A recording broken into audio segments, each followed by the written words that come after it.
Deep in the mist-shrouded mountains of eastern Kentucky, where satellite signals fade and modern maps grow unreliable, stands what locals refuse to call by its original name. They simply refer to it as the Building on Serpent's Ridge, though county records from 1889 clearly identify it as Calvary Baptist Church. What transformed this humble place of worship into something that makes seasoned mountain folk cross themselves and quicken their pace remains one of Appalachia's most carefully guarded secrets. The church began like countless others across these ancient hills, built by coal miners and subsistence farmers who gathered limestone from nearby caves and timber from virgin forests that had never known an axe. Reverend Joshua Whitmore, a circuit preacher from Virginia, established the congregation in 1889 with 17 founding families. His sermons were simple affairs, focused on salvation and the promise of better days ahead for people whose lives were defined by backbreaking labor and grinding poverty. For nearly 4 decades, Calvary Baptist served its community faithfully. Children were baptized in the cold waters of Serpent Creek, couples exchanged vows beneath its modest wooden cross, and the dead were laid to rest in the small cemetery that crowned the hill behind the sanctuary. The church records, meticulously maintained by a succession of church secretaries, paint a picture of ordinary mountain life, ordinary struggles, and an ordinary faith.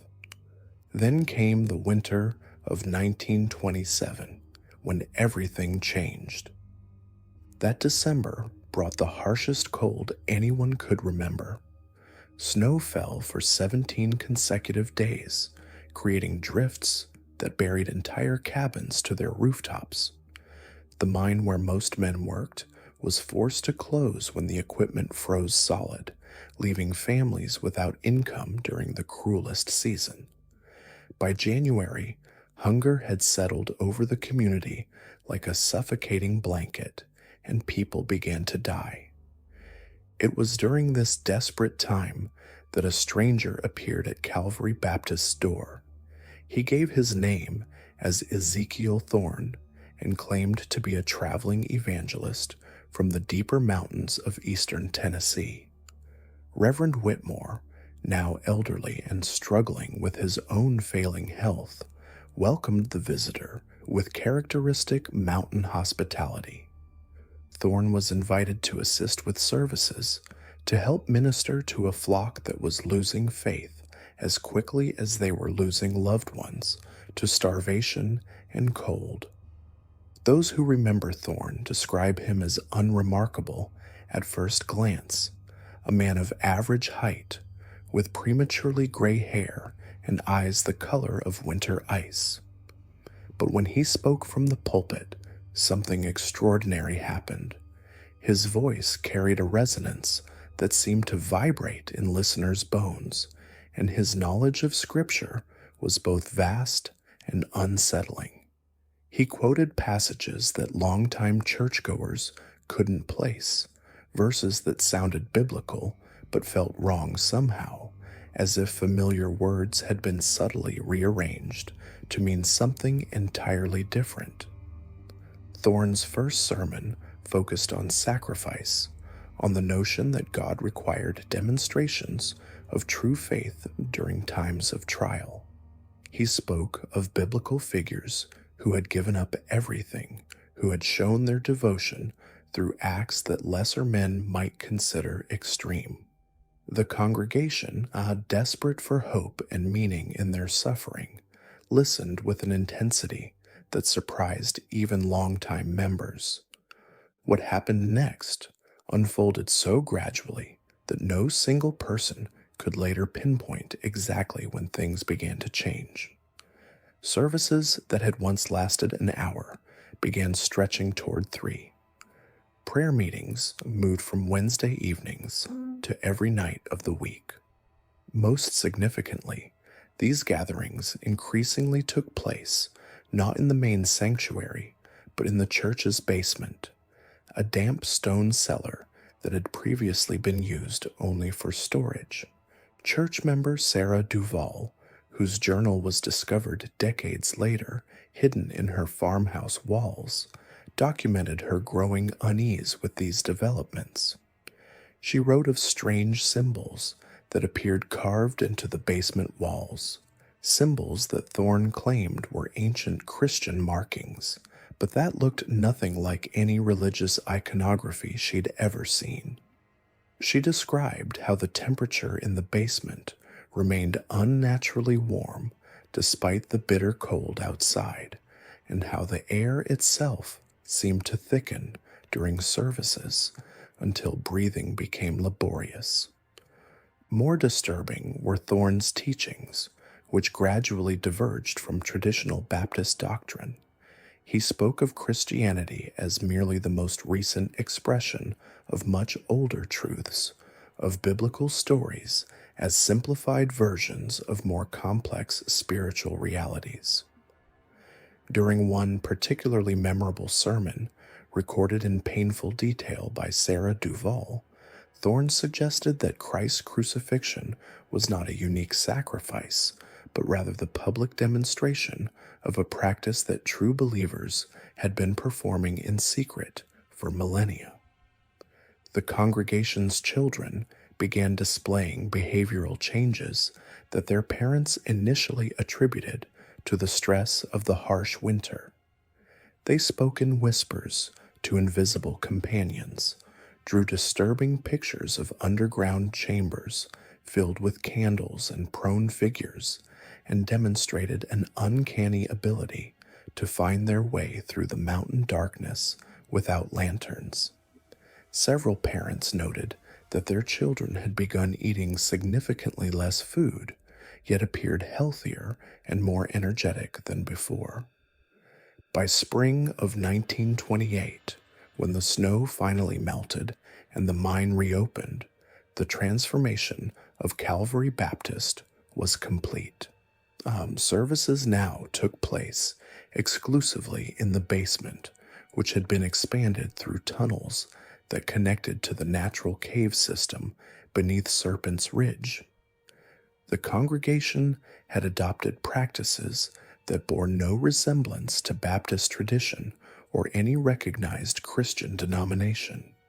The church's final recorded baptism took place on May 13th, 1928, though it bore no resemblance to the gentle ceremonies that had previously marked such occasions.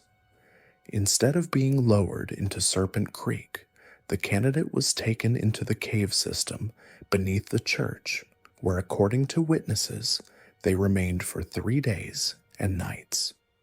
When they emerged, family members noted a profound change in their demeanor.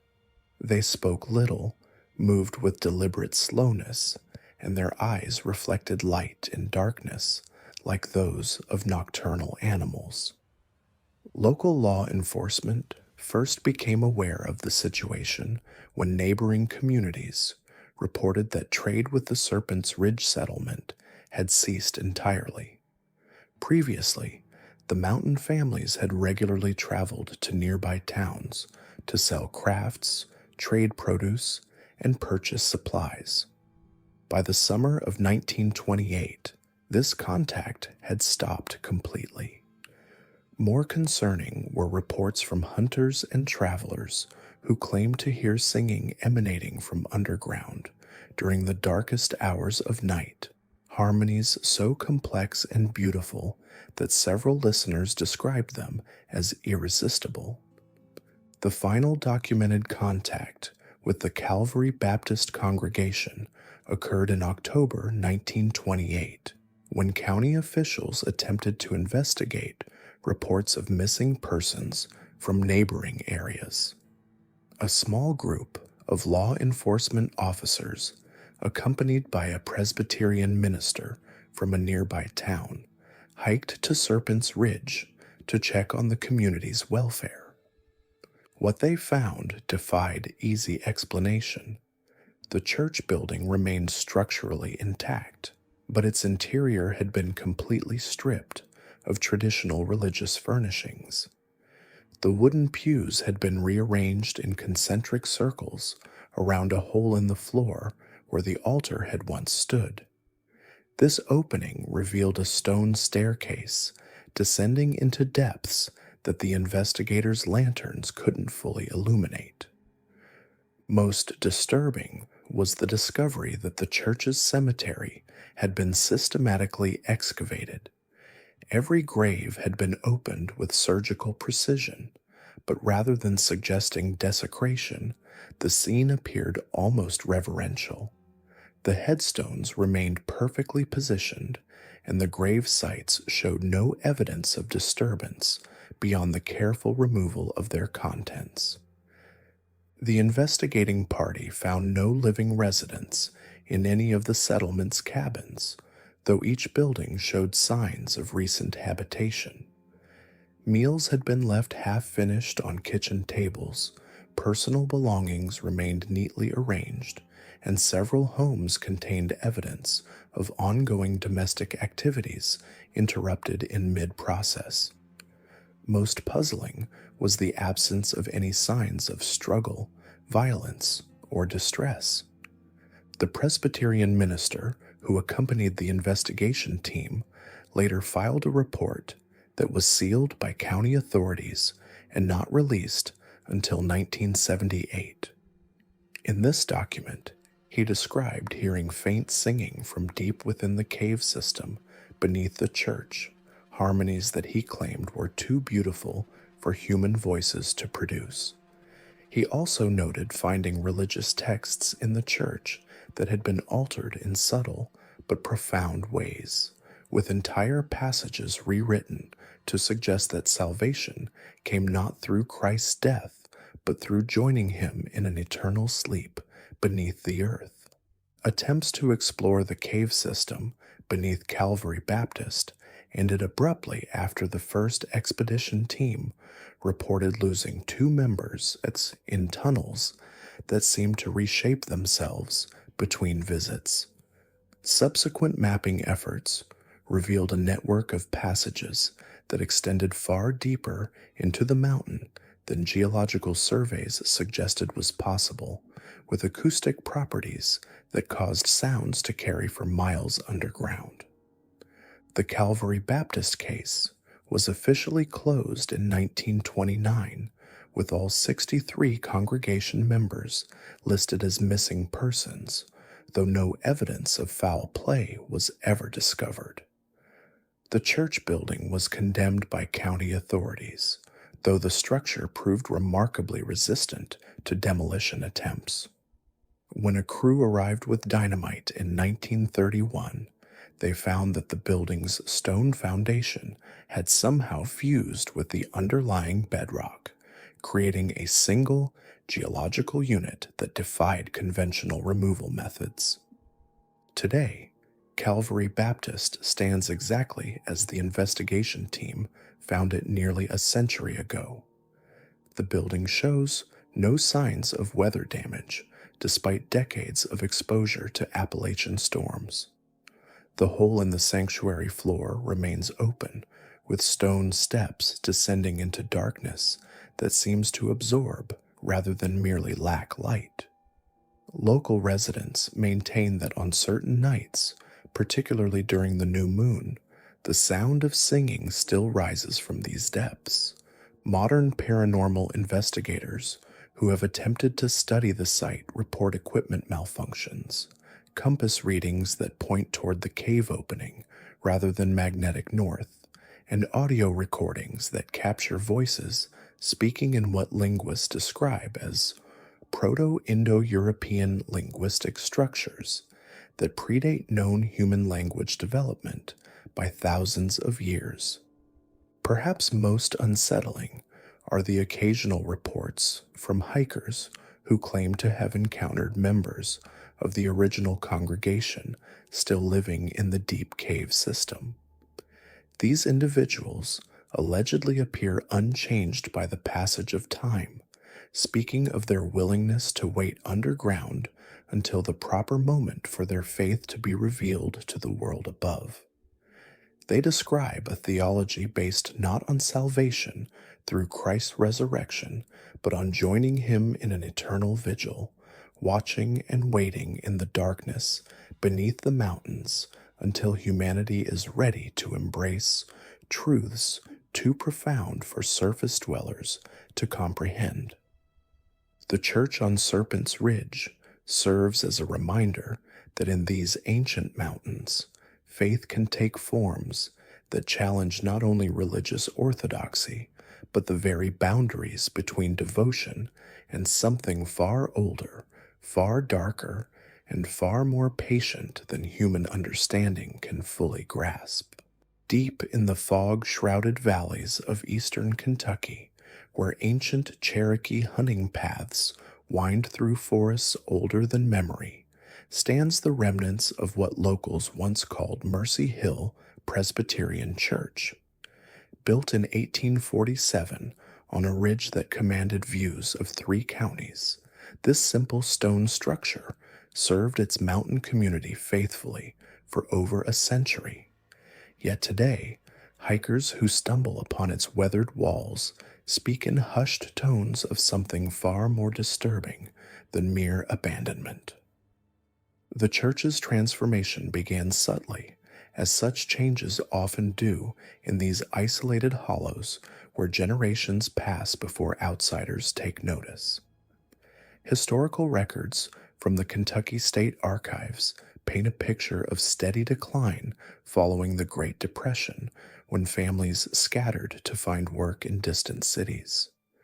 By 1952, Sunday services drew perhaps a dozen elderly parishioners, their voices barely filling the sanctuary that once echoed with robust hymns. Everything changed with the arrival of Reverend Ezekiel Thorne in the autumn of 1953.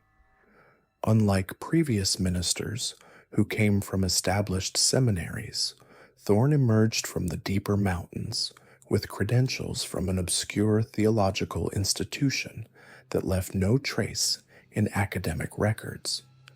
Parishioners later described him as a man of imposing stature, with eyes so pale they seemed almost colorless, and a voice that could make the stone walls themselves seem to listen. Within months of Thorne's installation, Mercy Hill experienced an unprecedented revival. Families who hadn't attended services in years returned to fill the pews.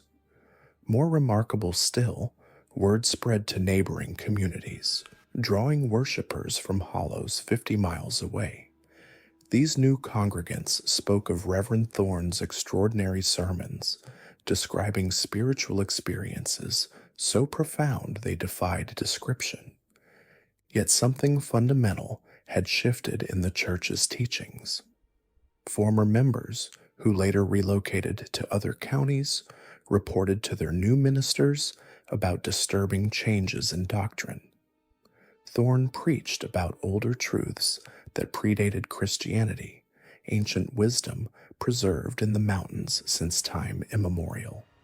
He spoke of the earth itself as a living entity that required not just worship, but communion of a more intimate nature. The first physical alterations to the church appeared in spring 1954. Working only at night, congregation members removed the traditional wooden pews and replaced them with arrangements of native stone, positioning them in concentric circles around the pulpit. The cross that had adorned the altar for over a century disappeared, replaced by what Thorne called a convergence symbol carved from local limestone. This symbol bore no resemblance to any known Christian iconography, its intricate geometric patterns seeming to shift when viewed from different angles. More disturbing were the changes to the building's foundation. Church records indicate extensive excavation beneath the sanctuary, ostensibly to install a new heating system. However, the tunnels discovered decades later extended far deeper than any practical purpose would require, forming a complex network that geologists found impossible to explain through natural cave formation. The limestone had been carved with the same precision as the church's new altar symbol, suggesting deliberate engineering rather than erosion. As Thorne's influence grew, so did the frequency of services. Traditional Sunday worship expanded to include Wednesday evening gatherings, then Thursday night study sessions, and finally, what he termed contemplative vigils, held during the darkest phase of each lunar cycle. These midnight services attracted the most devoted members of his congregation, who spoke in reverent whispers of revelations that could only be received when the boundary between worlds grew thin. The mountain community surrounding Mercy Hill began to change in subtle but measurable ways. Local physicians noted a marked decrease in illness and injury among church members, while agricultural yields from their farms exceeded regional averages, despite increasingly poor weather conditions. Children from these families demonstrated unusual precocity, displaying knowledge of subjects never taught in the area's modest schools. Most remarkably, elderly congregation members appeared to be aging far more slowly than their peers, maintaining vitality well into their 80s and 90s. These benefits came with a price that became apparent only gradually. Family members who chose not to join Thorne's congregation reported increasing isolation as their relatives became wholly consumed by church activities. Traditional community gatherings withered as Mercy Hill's services demanded ever more time and commitment. Local businesses suffered as church members began to rely exclusively on goods and services provided by fellow congregants, creating an insular economy that excluded longtime neighbors. By 1957, Reverend Thorne announced the next phase of what he called the Great Work. The church would undergo a sacred transformation, he proclaimed, becoming a bridge between the physical and spiritual realms. Construction began immediately on an addition that defied both architectural logic and county building codes. The new structure extended directly into the hillside, with most of its volume hidden underground. Official permits were somehow approved despite the building plans, making no engineering sense to outside observers. The interior of this expansion remained sealed to all but Thorne's inner circle, comprised of 12 families who had demonstrated what he termed readiness for deeper truths. These chosen congregants spoke of chambers that existed in perfect acoustic harmony with the mountain itself, where human voices could join with what they described as the earth's own song. They claimed the tunnels connected to natural cave systems extending throughout the region, forming a vast network that amplified and directed spiritual energy. As 1958 progressed, Mercy Hill's transformation accelerated beyond anything its neighbors could have imagined. The church began holding services that lasted from sunset Friday until dawn Monday, with participants remaining on the grounds for the entire duration. Families would arrive carrying supplies for the extended gathering, speaking of communion so profound that food and sleep became secondary concerns. Those who witnessed these marathon services from a distance reported seeing lights beneath the church that pulsed in rhythm with sounds too low for human ears to detect clearly. The final documented service at Mercy Hill took place during the winter solstice of 1958. County records indicate that 127 people attended this gathering, representing every active member of Thorne's congregation. They arrived as families, carrying with them not just provisions, but personal possessions that suggested permanent relocation. Neighbors watched from their own properties as cars and trucks wound up the mountain road throughout the evening, their headlights creating a procession that continued well past midnight. What happened during that longest night of the year remains a matter of speculation and whispered legend. Residents of the valley below reported hearing music, unlike anything previously associated with Christian worship, melodies that seemed to emerge from the mountain itself rather than any human source. The sounds continued for 3 days without interruption, growing gradually louder until they could be heard clearly from farms miles away. On the 4th day, silence returned to Mercy Hill. When curious neighbors finally ventured up the mountain road to investigate, they found the church building empty, but otherwise undisturbed. Personal belongings remained scattered throughout the structure, as if their owners had simply vanished mid-activity. Cars and trucks sat in the makeshift parking area, with keys still in their ignitions, their fuel tanks full and engines in perfect working order. Most unsettling was the discovery that all 127 attendees had apparently disappeared simultaneously, leaving behind no trace of where they might have gone. State authorities launched an extensive investigation that lasted through the spring of 1959. Search teams combed every inch of the surrounding mountains, following trails that led deep into the cave systems beneath the region. They discovered the extensive tunnel network below the church, finding evidence of habitation that included sleeping areas, food storage, and what appeared to be ceremonial chambers.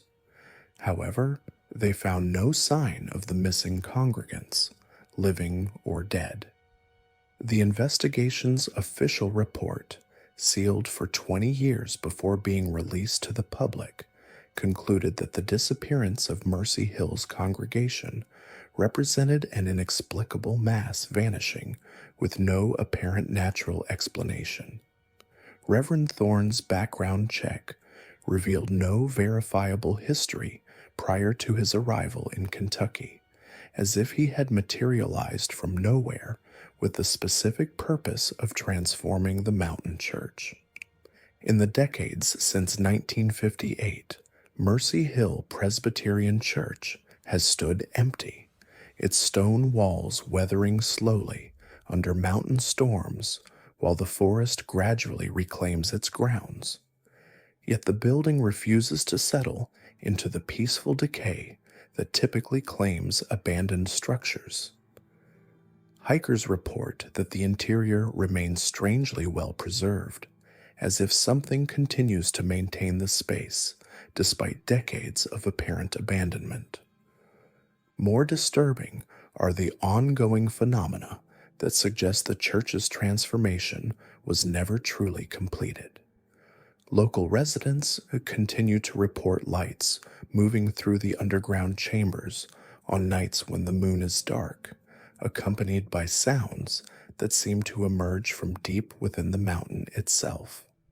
These acoustic anomalies have been documented by researchers from 3 universities who have recorded low-frequency vibrations that appear to follow complex musical patterns despite having no identifiable source. The tunnel system beneath Mercy Hill remains officially closed to public access, though experienced cavers occasionally discover new passages that extend far beyond the areas mapped during the original investigation. These unauthorized explorations have yielded disturbing findings, chambers carved with symbols matching those that appeared on the church's altar, evidence of continued habitation by unknown occupants, and acoustic properties that amplify human voices in ways that violate known principles of physics. Perhaps most unsettling are the reports from locals who claim their ancestors, those few who chose not to join Thorne's congregation, sometimes spoke of receiving visits in the years following the disappearance. These accounts, passed down through whispered family stories, describe former neighbors appearing at remote homesteads during winter storms, looking exactly as they had in 1958, despite the passage of decades. These visitors spoke of wonderful discoveries beneath the mountain, of communion with forces that had shaped the landscape since long before human settlement, and of joy beyond anything the surface world could offer. They extended invitations to join them in their underground paradise, promising reunion with loved ones and freedom from the hardships of mountain life. Most who encountered these visitors reported an overwhelming compulsion to accept their offers, describing the sensation as being called home by voices they had been waiting their entire lives to hear. Those who resisted, either through strength of will or intervention by family members, spoke of the profound sense of loss that followed, as if they had turned away from their true destiny. Today, Mercy Hill Presbyterian Church stands as more than a historical curiosity or cautionary tale. It represents something fundamental about these ancient mountains, where the boundaries between sacred and profane, civilization and wilderness, have always been more fluid than the outside world assumes. The church building itself serves as a monument to the seductive power of transformation, a reminder that in Appalachia's deepest hollows, faith can evolve into forms that challenge every assumption about the nature of divine communion. The tunnel system beneath the church continues to expand, with new passages discovered each year by researchers brave enough to venture into its depths. Motion sensors, installed by university teams, regularly detect movement in areas supposedly sealed decades ago, while acoustic monitoring equipment captures sounds that suggest ongoing habitation by entities that prefer to remain unseen. Whether Reverend Thorne and his congregation found the transcendence they sought, or whether they became something else entirely in those limestone chambers beneath Mercy Hill, remains an open question that haunts Kentucky's eastern counties. What cannot be disputed is that their transformation fundamentally altered the spiritual landscape of the region, creating a focal point for phenomena that continue to draw the curious, the desperate, and the spiritually hungry to a place where ancient hungers still wait to be fed. In the shadow of Pine Mountain, where Kentucky's eastern counties bleed into the cold, dark hollers of forgotten Appalachia, stands the skeletal remains of what local deed records identify as the Salvation Creek Baptist Church. Built in 1889 by a congregation of 43 families, this modest wooden structure served its community faithfully until the autumn of 1943, when something fundamental shifted in both the building and the people who gathered within its walls. The transformation began subtly, as such changes often do in these isolated valleys, where generations pass before outsiders take notice. Reverend Samuel Corwin had shepherded the congregation for nearly 2 decades when he announced his sudden departure in September 1943, citing what he described in his final sermon as doctrinal differences that cannot be reconciled with my conscience. Church minutes from that period, preserved in the Logan County Historical Society archives, show no record of theological disputes or congregational unrest that might have prompted such an abrupt exodus. Within weeks of Corwin's departure, the congregation extended an invitation to Reverend Elias Thorne, a man whose credentials proved as mysterious as his sudden appearance. Unlike previous ministers who arrived with letters of recommendation from established seminaries, Thorne emerged from the deeper mountain regions with documents bearing seals from religious institutions that left no trace in denominational records. Parishioners later described him as possessing an unusual intensity, with eyes so pale they seemed almost colorless, and a voice that carried an authority that made even the church's eldest deacons defer to his judgment. Thorne's first innovation was the introduction of what he termed contemplative services, evening gatherings held on Wednesday nights that focused on meditation and silent prayer. These sessions, initially attended by only the most devout members, gradually attracted families who had never shown particular religious fervor. Sarah Whitman, whose diary entries from this period were discovered in her abandoned farmhouse decades later, described the Wednesday gatherings as unlike anything I had experienced in 30 years of church attendance, and noted that participants often emerged from these sessions appearing profoundly changed, as if they had glimpsed something beyond the veil of ordinary existence. The physical alterations to the church building began in winter 1944. Working exclusively during nighttime hours, congregation members removed the traditional wooden pews and replaced them with arrangements of local stone, positioning them in concentric circles around a new focal point. The simple wooden cross that had adorned the sanctuary for over half a century disappeared, replaced by what Thorne described as a symbol of convergence, carved from limestone quarried in the deeper mountain caves. This symbol bore no resemblance to conventional Christian iconography, its intricate geometric patterns seeming to shift subtly when viewed from different angles. More concerning were the structural modifications that extended beneath the church. County building permits from 1944 indicate extensive excavation work, ostensibly for a new foundation, but the limestone tunnels discovered by researchers in the 1980s extended far deeper than any practical building purpose would require. These underground chambers, carved with the same precision as the church's new altar symbol, formed a complex network that geologists found impossible to explain through natural cave formation. As Thorne's influence expanded, so did the frequency and intensity of the church's activities. Sunday worship evolved to include elements that longtime members privately questioned but seemed unable to voice. The traditional hymnal was gradually supplemented with songs in what Thorne claimed was an ancient dialect preserved in the mountain communities, though linguistic experts who later examined transcripts found no connection to any known Appalachian language variants.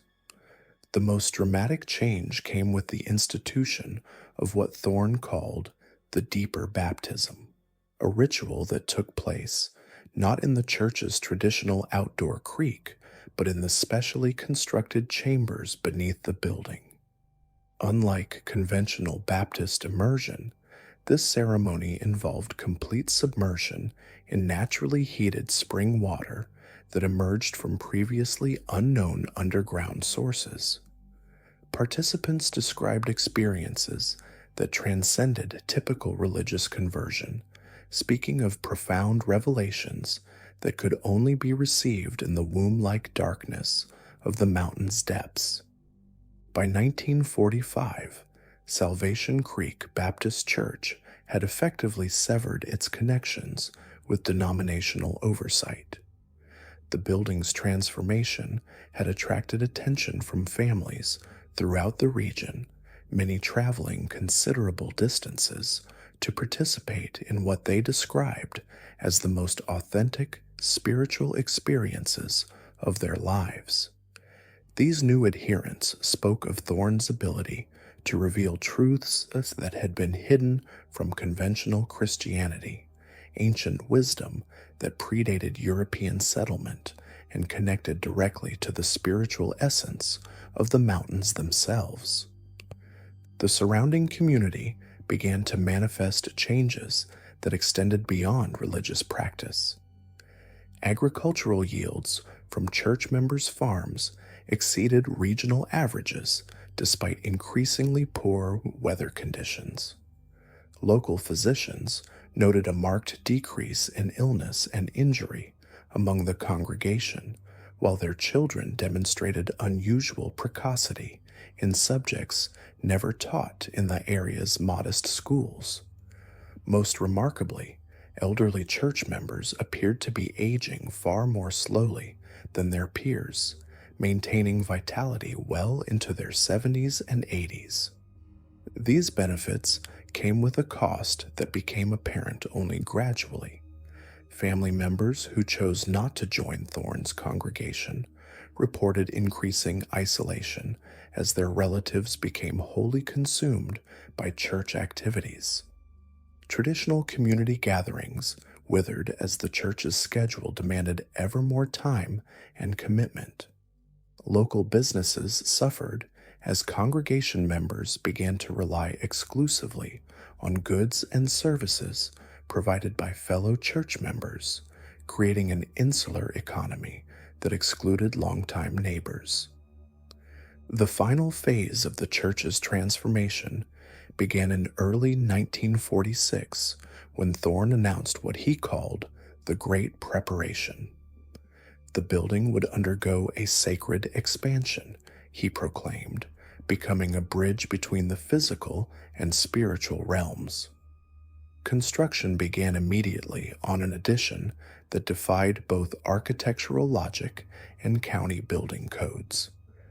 The new structure extended directly into the mountainside, with most of its volume hidden underground. Official permits were somehow approved despite the building plans making no engineering sense to outside observers. The interior of this expansion remained sealed to all but Thorne's inner circle, comprised of 12 families who had demonstrated what he termed readiness for deeper truths. These chosen congregants spoke of chambers that existed in perfect acoustic harmony with the mountain itself, where human voices could join with what they described as the earth's own song. They claimed the tunnels connected to natural cave systems extending throughout the region, forming a vast network that amplified and directed spiritual energy. The last documented service at Salvation Creek Baptist Church took place on the winter solstice of 1946. County records indicate that 127 people attended this gathering, representing every active member of Thorne's congregation, plus dozens of visitors from neighboring communities. They arrived as families, carrying with them not just provisions, but personal possessions that suggested permanent relocation. Neighbors watched from their own properties as cars and trucks wound up the mountain road throughout the evening, their headlights creating a procession that continued well past midnight. What happened during that longest night of the year remains a matter of speculation and whispered legend. Residents of nearby hollows reported hearing music, unlike anything previously associated with Christian worship, melodies that seemed to emerge from the mountain itself rather than any human source. The sounds continued for 3 days without interruption, growing gradually louder until they could be heard clearly from farms several miles away. On the 4th day, Silence returned to Salvation Creek. When concerned neighbors finally ventured up the mountain road to investigate, they found the church building empty, but otherwise undisturbed. Personal belongings remained scattered throughout the structure, as if their owners had simply vanished mid-activity. Cars and trucks sat in the makeshift parking area, with keys still in their ignitions, their fuel tanks full and engines in perfect working order. Most unsettling was the discovery that all 127 attendees had apparently disappeared simultaneously, leaving behind no trace of where they might have gone. State authorities launched an extensive investigation that lasted through the spring of 1947. Search teams combed every inch of the surrounding mountains, following trails that led deep into the cave systems beneath the region. They discovered the extensive tunnel network below the church, finding evidence of habitation that included sleeping areas, food storage, and what appeared to be ceremonial chambers.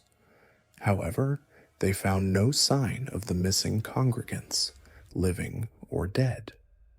The investigation's official report, sealed for 20 years before being released to the public, concluded that the disappearance of Salvation Creek's congregation represented an inexplicable mass vanishing with no apparent natural explanation. Reverend Thorne's background check revealed no verifiable history prior to his arrival in Kentucky, as if he had materialized from nowhere with the specific purpose of transforming the mountain church. In the decades since 1946, the Salvation Creek Baptist Church has stood empty, its wooden walls weathering slowly under mountain storms while the forest gradually reclaims its grounds. Yet the building refuses to settle into the peaceful decay that typically claims abandoned structures. Hikers report that the interior remains strangely well preserved, as if something continues to maintain the space despite decades of apparent abandonment. More disturbing are the ongoing phenomena that suggest the church's transformation was never truly completed. Local residents continue to report lights moving through the underground chambers on nights when the moon is dark, accompanied by sounds that seem to emerge from deep within the mountain itself. These acoustic anomalies have been documented by researchers from 3 universities who have recorded low-frequency vibrations that appear to follow complex musical patterns despite having no identifiable source. The tunnel system beneath Salvation Creek remains officially closed to public access, though experienced cavers occasionally discover new passages that extend far beyond the areas mapped during the original investigation. These unauthorized explorations have yielded disturbing findings: chambers carved with symbols matching those that appeared on the church's altar, evidence of continued habitation by unknown occupants, and acoustic properties that amplify human voices in ways that violate known principles of physics. Perhaps most unsettling are the reports from locals who claim their ancestors, those few who chose not to join Thorne's congregation, sometimes spoke of receiving visits in the years following the disappearance. These accounts, passed down through whispered family stories, describe former neighbors appearing at remote homesteads during winter storms, looking exactly as they had in 1946, despite the passage of decades. These visitors spoke of wonderful discoveries beneath the mountain, of communion with forces that had shaped the landscape since long before human settlement, and of joy beyond anything the surface world could offer. Today, Salvation Creek Baptist Church stands as more than a historical curiosity or cautionary tale. It represents something fundamental about these ancient mountains, where the boundaries between sacred and profane, civilization and wilderness, have always been more fluid than the outside world assumes. The church building itself serves as a monument to the seductive power of transformation, a reminder that in Appalachia's deepest hollows, faith can evolve into forms that challenge every assumption about the nature of divine communion. Whether Reverend Thorne and his congregation found the transcendence they sought, or whether they became something else entirely in those limestone chambers beneath Salvation Creek, remains an open question that haunts Kentucky's eastern counties. What cannot be disputed is that their transformation fundamentally altered the spiritual landscape of the region, creating a focal point for phenomena that continue to draw the curious, the desperate, and the spiritually hungry to a place where ancient hungers still wait to be fed. In the fog-shrouded mountains of western North Carolina, where ancient Cherokee trails wind through forests older than written memory, stands the weathered remnants of what county records identify as Mount Calvary United Methodist Church.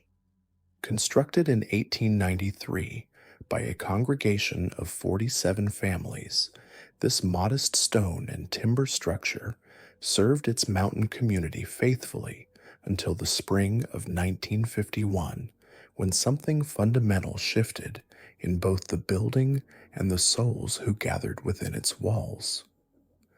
The transformation began imperceptibly, as such metamorphoses often do in these isolated valleys where seasons pass unnoticed by the outside world. Reverend Josiah Blackthorne had ministered to the congregation for nearly 15 years when he announced his unexpected departure in March 1951, citing what he described in his resignation letter as theological differences that cannot be reconciled with Orthodox Christian doctrine. Church board minutes from that period, preserved in the Jackson County Historical Society archives, contain no record of doctrinal disputes or congregational discord that might have precipitated such an abrupt exodus.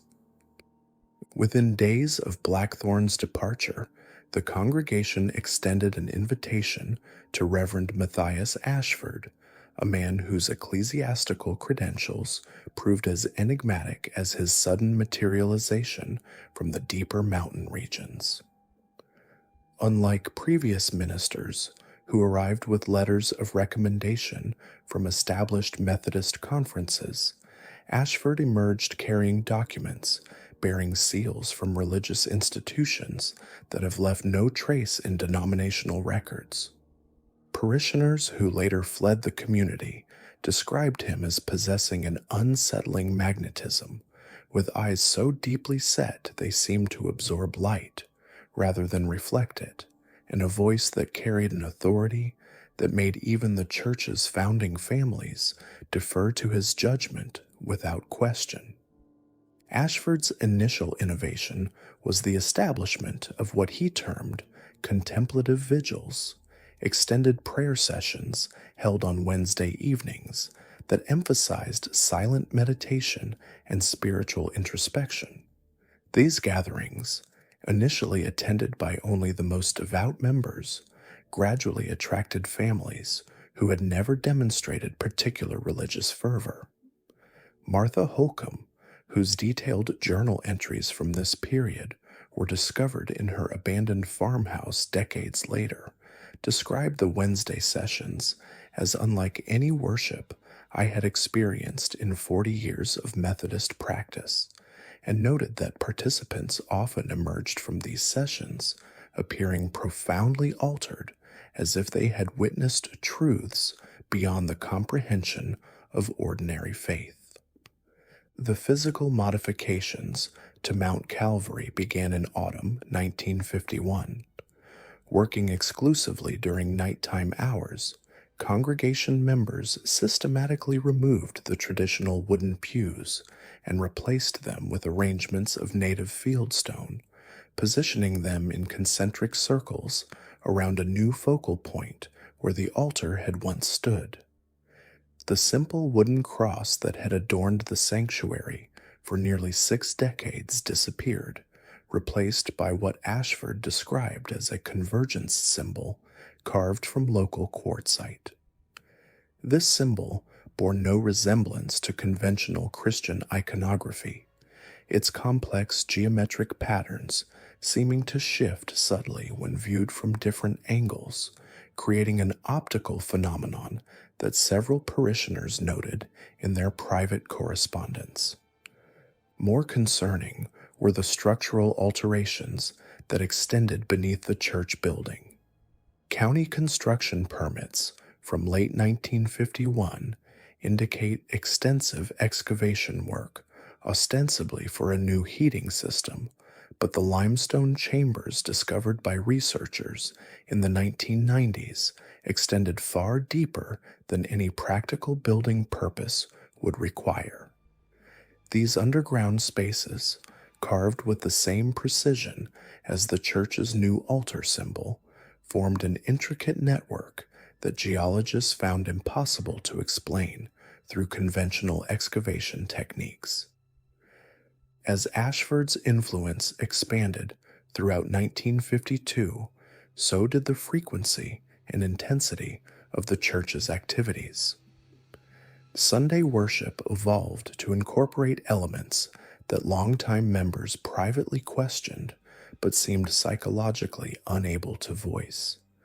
The traditional Methodist hymnal was gradually supplemented with songs in what Ashford claimed was an ancient mountain dialect preserved in the isolated communities, though linguistic experts who later examined transcripts found no connection to any known Appalachian language variants or Cherokee linguistic traditions. The most dramatic transformation came with the institution of what Ashford called the deeper immersion, a baptismal ritual that took place not in the church's traditional outdoor creek, but in the specially constructed chambers beneath the building. Unlike conventional Methodist sprinkling or immersion, this ceremony involved complete submersion in naturally heated mineral water that emerged from previously unknown underground springs. Participants described experiences that transcended typical religious conversion, speaking of profound revelations that could only be received in what they termed the womb-like embrace of the mountain's depths. By early 1953, Mount Calvary United Methodist Church had effectively severed its connections with denominational oversight. The building's transformation had attracted attention from families throughout the region, many traveling considerable distances to participate in what they described as the most authentic spiritual experiences available in the southern Appalachians. These new adherents spoke of Ashford's ability to reveal truths that had been concealed from conventional Christianity, ancient wisdom that predated European settlement and connected directly to the spiritual essence of the mountains themselves. The surrounding community began manifesting changes that extended beyond religious practice. Agricultural yields from church members' farms exceeded regional averages, despite increasingly unpredictable weather patterns. Local physicians noted a marked decrease in illness and injury among the congregation, while their children demonstrated unusual aptitude in subjects never formally taught in the area's modest schools. Most remarkably, elderly church members appeared to be aging at a significantly slower rate than their peers, maintaining physical vitality and mental acuity well into their 70s and 80s. These apparent benefits came with costs that became evident only gradually. family members who chose not to join Ashford's congregation reported increasing social isolation as their relatives became wholly absorbed by church activities. Traditional community gatherings withered as the church's schedule demanded ever more time and commitment. Local businesses suffered as congregation members began to rely exclusively on goods and services provided by fellow church members, creating an insular economy that systematically excluded longtime neighbors and trading partners. The final phase of the church's transformation began in winter 1954 when Ashford announced what he called the Great Convergence. The building would undergo a sacred expansion, he proclaimed, becoming a permanent bridge between the physical and spiritual realms. Construction began immediately on an addition that defied both architectural logic and county building codes. The new structure extended directly into the mountainside, with the majority of its volume hidden underground. Official permits were somehow approved, despite building plans that made no engineering sense to outside observers and violated numerous safety regulations. The interior of this expansion remained sealed to all but Ashford's inner circle, comprised of 12 families who had demonstrated what he termed readiness for ultimate truth. These chosen congregants spoke of chambers that existed in perfect acoustic harmony with the mountain itself, where human voices could join with what they described as the earth's own song. They claimed the tunnels connected to natural cave systems extending throughout the region, forming a vast network that amplified and directed spiritual energy according to principles that predated human understanding. The last documented service at Mount Calvary United Methodist Church took place on the spring equinox of 1955. County records indicate that 143 people attended this gathering, representing every active member of Ashford's congregation, plus numerous visitors from neighboring communities. They arrived as complete family units, bringing with them not just provisions for an extended ceremony, but personal possessions that suggested permanent relocation. Neighbors observed from their own properties as cars and trucks wound up the mountain road throughout the late afternoon and evening, their headlights creating a solemn procession that continued well into the night. What transpired during that March evening remains a matter of speculation and whispered regional folklore. Residents of nearby settlements reported hearing sounds unlike anything previously associated with Christian worship, complex harmonies that seemed to emerge from the mountain itself rather than any human source. These acoustic phenomena continued for 3 full days without interruption, growing progressively more intense until they could be heard clearly from farms located several miles away across multiple ridges. On the 4th day, complete silence returned to Mount Calvary. When concerned neighbors finally ventured up the mountain road to investigate, they discovered the church building empty, but otherwise undisturbed. Personal belongings remained scattered throughout the structure, as if their owners had simply vanished mid-activity. Vehicles sat in the makeshift parking area, with keys still in their ignitions, fuel tanks full, and engines in perfect working order. Most unsettling was the discovery that all 143 attendees had apparently disappeared simultaneously, leaving behind no indication of where they might have gone or how they had departed the isolated mountain location. State authorities launched a comprehensive investigation that continued through the autumn of 1955. Search teams systematically combed every accessible inch of the surrounding mountains, following trails that led deep into the cave systems beneath the region. They discovered the extensive tunnel network below the church, finding evidence of recent habitation that included sleeping areas, food storage, and what appeared to be ceremonial chambers. However, they found no trace of the missing congregants, living or deceased. The investigation's official report, classified for 25 years before limited public release, concluded that the disappearance of Mount Calvary's congregation represented an inexplicable mass vanishing with no apparent natural or criminal explanation. Reverend Ashford's background investigation revealed no verifiable history prior to his arrival in North Carolina, as if he had materialized from nowhere with the specific purpose of transforming the mountain church according to some predetermined plan. In the decades since 1955, Mount Calvary United Methodist Church has stood abandoned, its stone walls weathering slowly under mountain storms while the surrounding forest gradually reclaims the cleared grounds.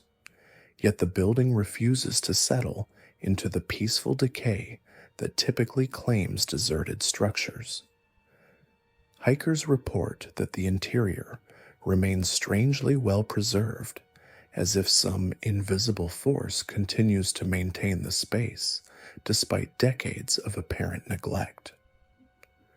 More disturbing are the ongoing phenomena that suggest the church's transformation was never truly completed. Local residents continue to report lights moving through the underground chambers on nights when atmospheric conditions create unusual optical effects, accompanied by sounds that seem to emerge from deep within the mountain's core. These acoustic anomalies have been documented by researchers from multiple universities who have recorded low-frequency vibrations that appear to follow complex harmonic patterns despite having no identifiable source. The tunnel system beneath Mount Calvary remains officially restricted from public access, though experienced cavers occasionally discover new passages that extend far beyond the areas mapped during the original investigation.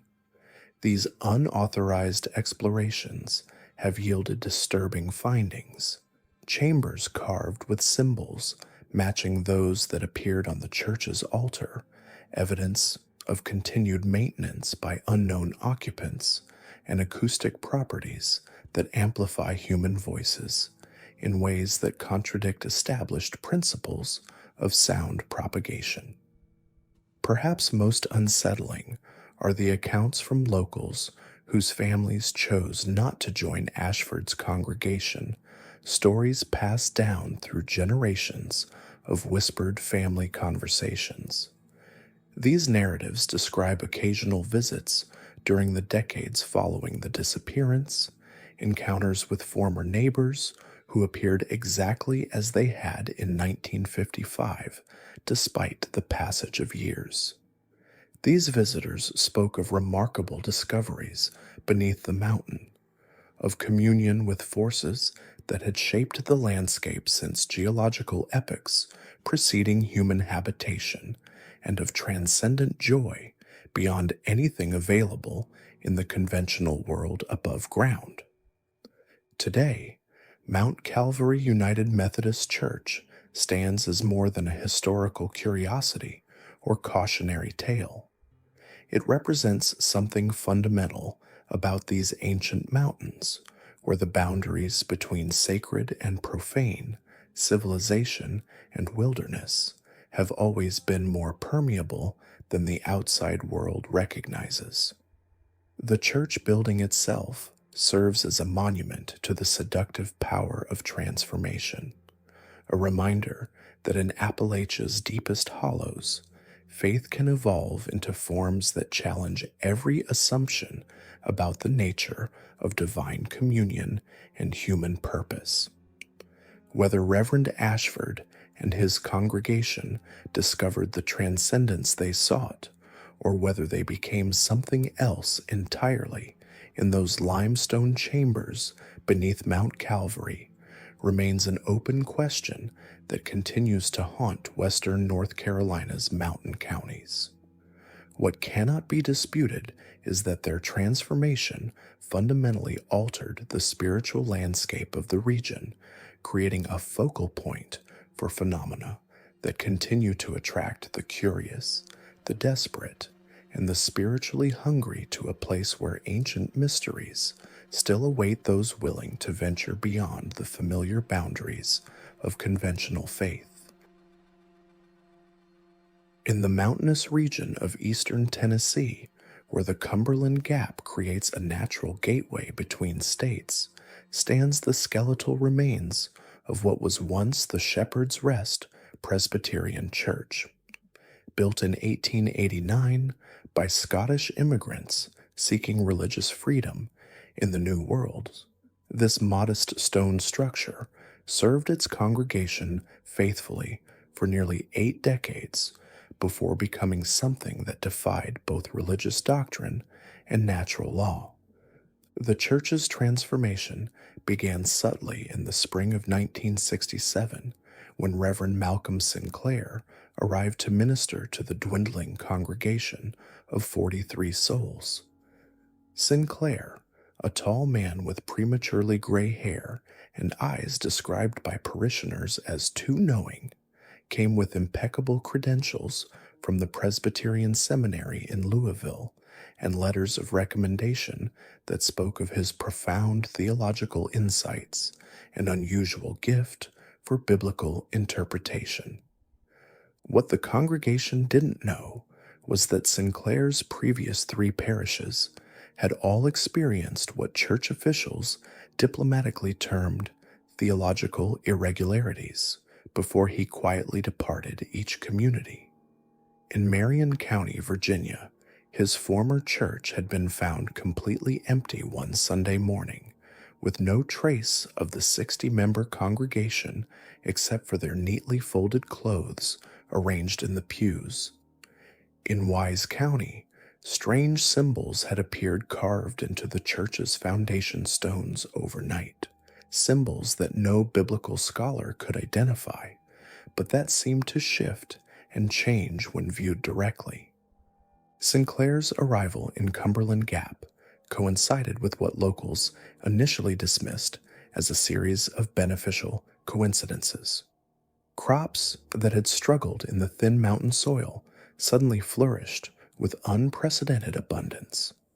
Livestock that had been plagued by mysterious illnesses recovered overnight.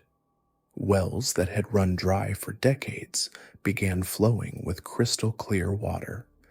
The mountain families, hardened by generations of subsistence living, welcomed these blessings without questioning their source.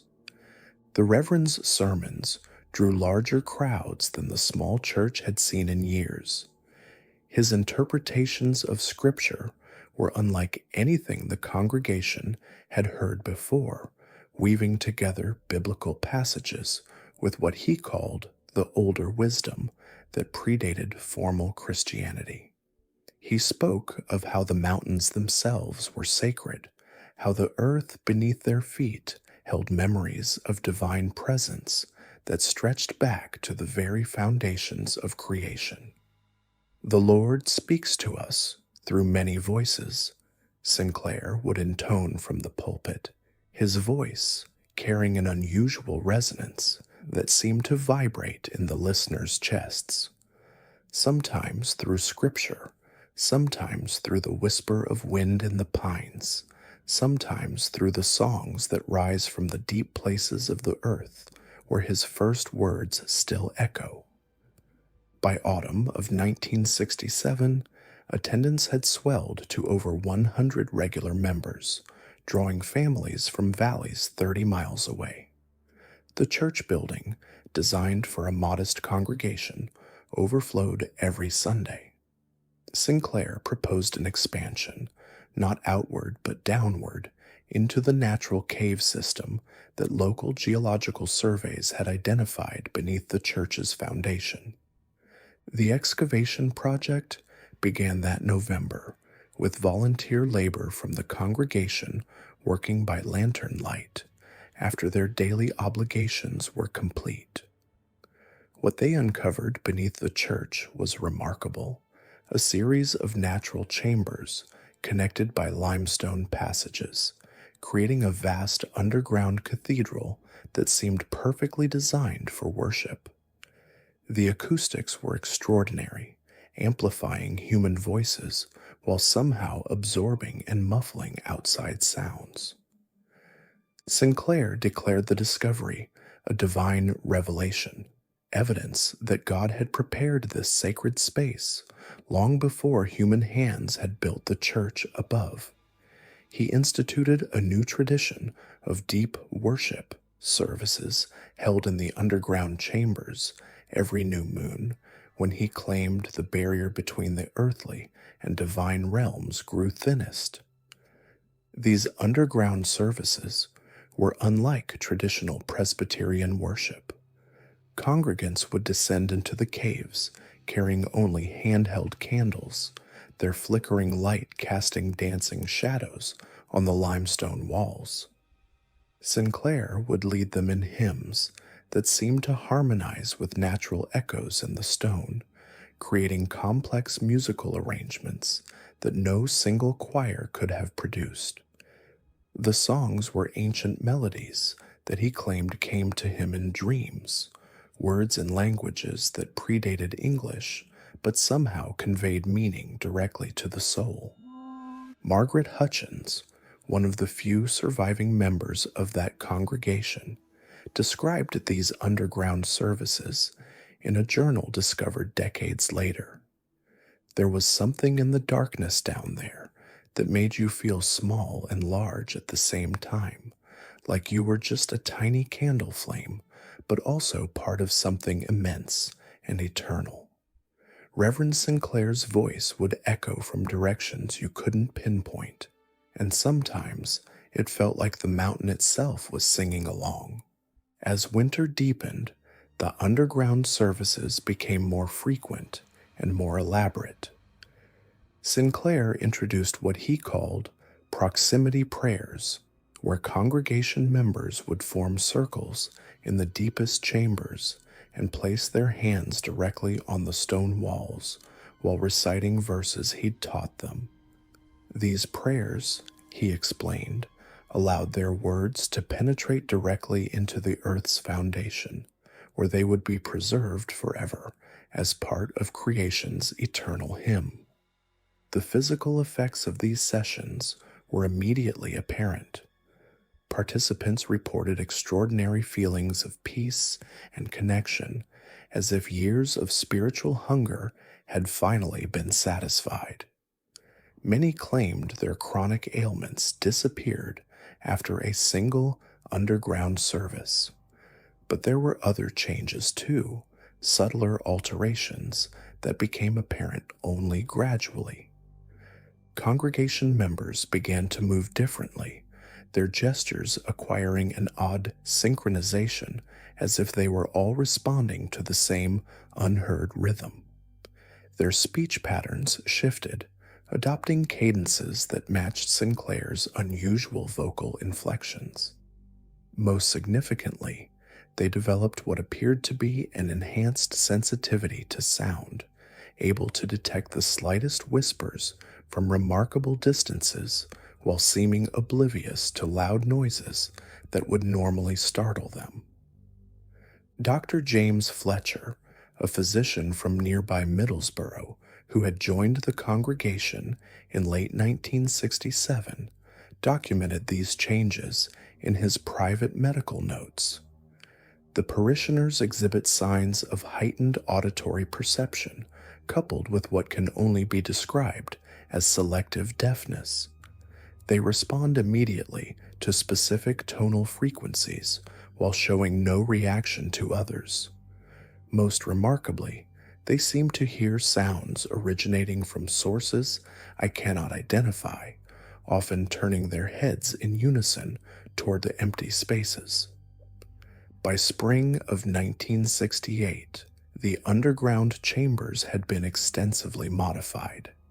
Working with tools that seemed unusually effective for the task, congregation members had carved elaborate channels into the limestone walls, creating intricate patterns that resembled both religious iconography and something far older.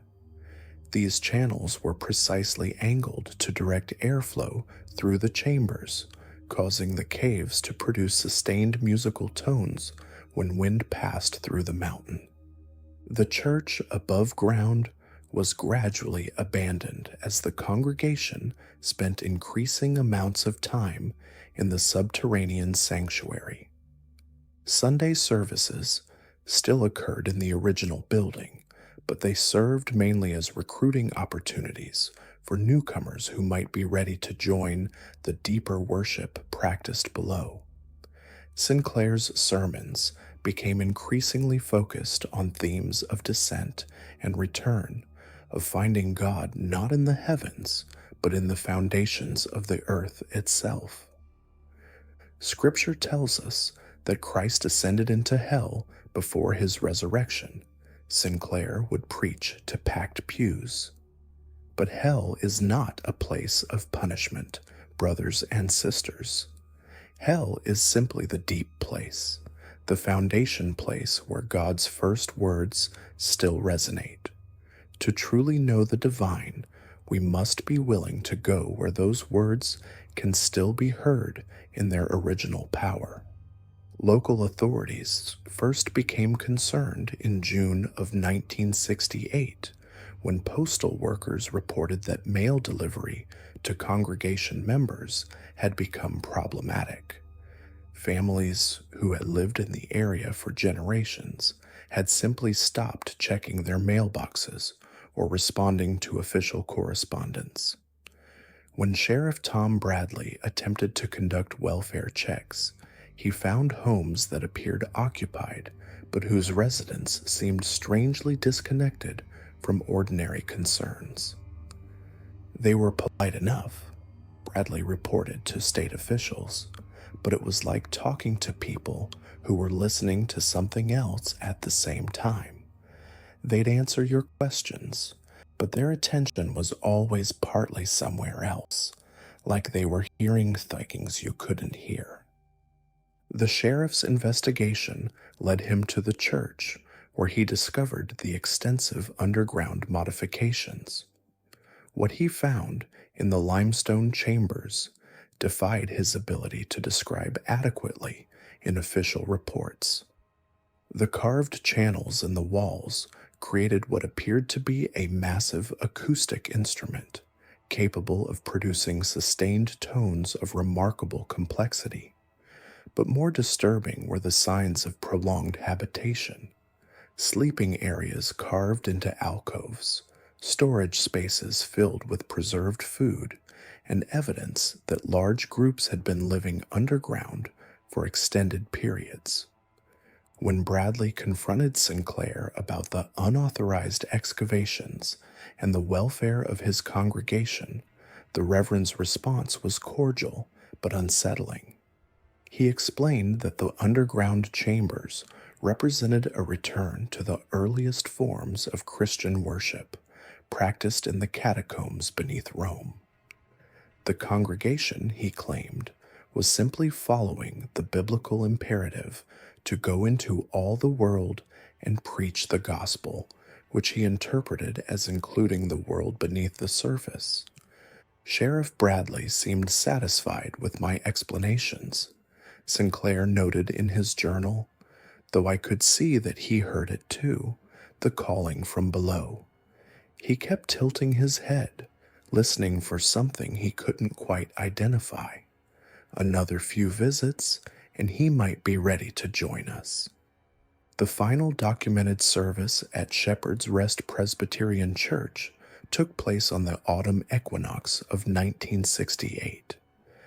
State investigators later reconstructed the events through scattered diary entries, letters never sent, and the testimony of Grady Hutchins, Margaret's husband, who had grown increasingly reluctant to participate in the underground services.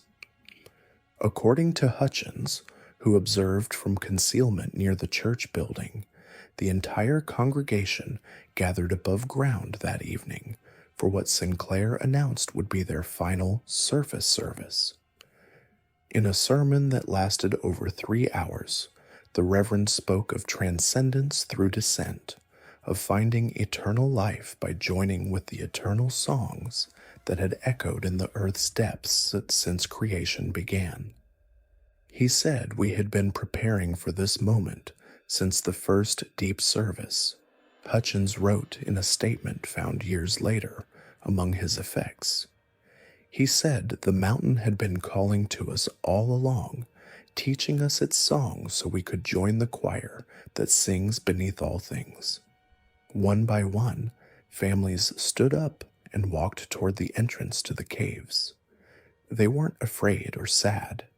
They looked peaceful, like they were finally going home after a long journey.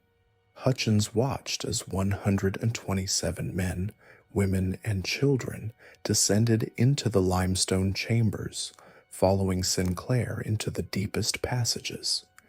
He waited until dawn, but none emerged. When he finally worked up the courage to enter the caves himself, he found them empty except for personal belongings, arranged in neat piles, and the persistent sound of singing that seemed to come from deeper in the mountain than the known passages extended. State authorities sealed the church and the cave system after their investigation concluded with no satisfactory explanations. Geological surveys using advanced equipment detected vast cavern systems extending far deeper than previously known, with acoustic properties that defied conventional understanding. Sound equipment lowered into the deepest accessible chambers recorded continuous harmonic tones of unknown origin, patterns that seemed almost linguistic in their complexity. The official report, classified for 20 years before partial release, concluded that 127 individuals had vanished without trace despite extensive search efforts involving multiple agencies and specialized rescue teams. No bodies were recovered, no evidence of foul play was discovered, and no rational explanation for the disappearance could be established. Today, Shepherd's Rest Presbyterian Church stands abandoned, its doors chained shut and warning signs posted by the Tennessee Department of Safety. The stone building shows remarkably little weathering despite decades of neglect, and local residents report that on certain nights, particularly during new moons, faint musical sounds can be heard rising from the sealed cave entrances. The surrounding area has never been successfully resettled. Families who attempt to build homes nearby invariably report disturbing auditory phenomena. Voices speaking in unknown languages, harmonious singing that seems to originate from beneath their foundations, and a persistent sense of being called toward something they cannot see but somehow recognize. Most abandon their building efforts within months, leaving the mountainside dotted with empty foundations and half-completed structures. In 2003, a team of acoustic researchers from Vanderbilt University received permission to study the phenomenon using remote monitoring equipment. Their findings, published in a limited circulation academic journal, documented complex harmonic patterns emanating from the sealed cave system, patterns that exhibited characteristics of both natural geological processes and organized musical composition. Most significantly, The recorded sounds showed subtle variations that correlated with lunar phases, suggesting some form of response to celestial cycles. The research team's final report included a disturbing observation. Prolonged exposure to these acoustic patterns appeared to induce psychological changes in listeners, creating what they termed auditory fixation and an increasing desire to locate the source of the sounds. The study was discontinued when two team members had to be physically restrained from attempting to break into the sealed cave entrances. Margaret Hutchins, now in her 90s and one of the last living connections to the original congregation, still lives in a nursing home 30 miles from Cumberland Gap. She rarely speaks about the events of 1968, but staff members report that on certain nights she can be heard singing hymns in languages that no translator has been able to identify. When asked about these songs, she simply says they are the old ones, the ones the mountain taught us. The stone shell of Shepherd's Rest. Presbyterian Church continues to stand sentinel over its buried secrets, a monument to faith transformed into something beyond human understanding. Local folklore suggests that on the quietest nights, when wind moves through the mountain just right, you can still hear the congregation singing their eternal service in the chambers far below. Their voices joined with harmonies that began when the mountains first rose from the earth. Some things, the old-timers say, are not meant to be unearthed. Some songs are not meant to be learned. And some churches serve congregations that extend far deeper than the human soul. Picture this.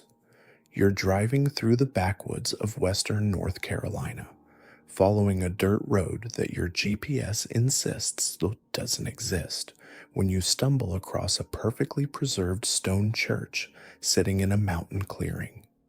The building looks like it was completed yesterday, despite local records showing it was built in 1883. But here's where things get interesting. This isn't just another abandoned mountain church. This is Harmony Grove Methodist, and what happened here challenges everything we think we know about faith, community, and the very nature of reality itself. The story begins innocently enough in 1921, when Reverend Ezekiel Morrison arrived to minister to the scattered farming families of Harmony Grove.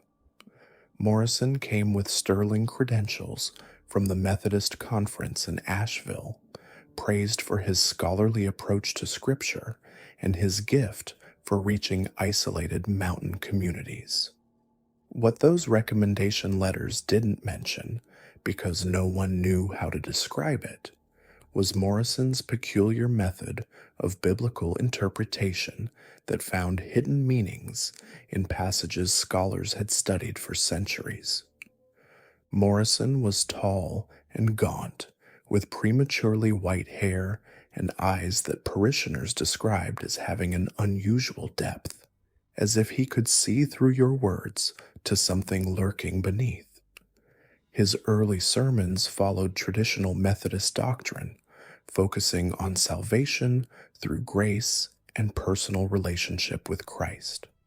But congregation members who attended regularly began noticing subtle shifts in his theological emphasis, changes so gradual they were almost imperceptible. The Reverend possessed encyclopedic knowledge of biblical languages and claimed to have studied ancient texts that predated standard translations. During sermons, he referenced what he called the earlier scriptures, writings that existed before human understanding had been clouded by centuries of institutional misinterpretation. These earlier scriptures, Morrison explained, revealed truths about the divine that had been deliberately obscured by organized Christianity. For the hard-working mountain families who made up his congregation, people who had endured generations of poverty and isolation, Morrison's teachings offered something revolutionary. He spoke of a God who didn't demand suffering as proof of faith, but instead sought direct communion with humanity. His version of Christianity promised not just salvation in the afterlife, but tangible benefits in the present world for those willing to embrace what he called the deeper covenant. By summer 1922, Morrison had introduced his first innovation, special midnight services during new moon phases. He claimed these times allowed for clearer spiritual communication when the veil between the physical and spiritual worlds grew thinnest. The church building itself began to change under his direction. Wooden panels appeared on the interior walls, carved with symbols Morrison explained as early Christian iconography from before the Roman appropriation of the faith. But here's what makes this story truly chilling. These midnight services weren't just attracting larger crowds than Sunday morning worship. They were producing results that local physician Dr. William Hensley documented in his private journal. Families who regularly attended Morrison's midnight services showed remarkable improvements in health and vitality. Chronic ailments that had plagued mountain residents for generations disappeared overnight. Even more puzzling was the improvement in fertility of livestock and farmland belonging to regular attendees. Crops grew with unusual abundance, cattle produced impossible quantities of milk, and children who had struggled academically began displaying capabilities that seemed beyond their educational opportunities. Morrison explained these improvements as natural results of properly aligned spiritual practice. The deeper covenant, he taught, involved recognizing that the divine existed not separate from the natural world, but woven throughout it. True Christians could learn to work with these divine forces rather than simply pleading for heavenly intervention. As word spread, visitors from neighboring counties began attending the midnight services, drawn by rumors of miraculous healings and supernatural insights. Morrison welcomed these seekers, but required them to undergo preparation, private counseling sessions, where he assessed their readiness for the deeper covenant. These sessions took place in the church basement, a space Morrison had extensively renovated, with stone walls lined with religious texts in unidentifiable languages and a circular stone platform he claimed was for meditation. Those who underwent preparation described experiences that shattered their understanding of reality. Morrison guided them through prayers and exercises that seemed to open doorways in perception. Many reported visions of vast, intelligent presences existing within the natural world, entities that had been waiting centuries for humans to rediscover proper communication methods. By 1924, Harmony Grove's practices bore little resemblance to traditional Methodism, though Morrison insisted they were simply returning to authentic Christianity that had existed before institutional corruption. Services incorporated elements blending Christian imagery with much older traditions, creating hybrid worship that defied categorization. The most dramatic transformation came during the winter solstice of 1924, when Morrison announced the congregation was ready for the Great Invitation. The entire congregation gathered for a service lasting until dawn.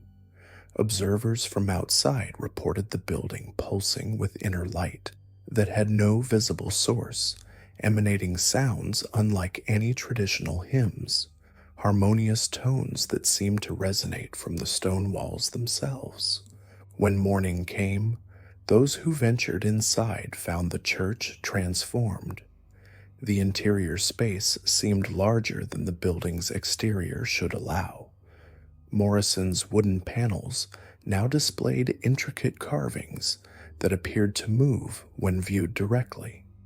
Most unsettling were the walls themselves, which had acquired subtle translucency, as if the stone had become a thin barrier between the church interior and something vast existing just beyond perception. Regional Methodist officials grew concerned about theological irregularities at Harmony Grove. In spring 1925, Bishop Henry Caldwell arrived to investigate with two seminary professors and a church attorney. Their visit lasted exactly 3 days, after which they departed without explanation. Official records simply note that Harmony Grove Methodist Church was transferred to independent status with no further oversight required. Private letters, discovered decades later, suggest they encountered something that challenged their fundamental understanding of reality. Bishop Caldwell's correspondence mentions theological discoveries requiring careful consideration and spiritual phenomena exceeding traditional doctrinal frameworks. After the bishop's visit, Harmony Grove's transformation accelerated. The building exhibited properties defying architectural logic. Visitors reported rooms existing in different seasons simultaneously, some areas maintaining perpetual spring warmth, while others held winter's chill. The basement meditation space expanded into a complex of chambers extending far deeper into the mountain than conventional construction could explain.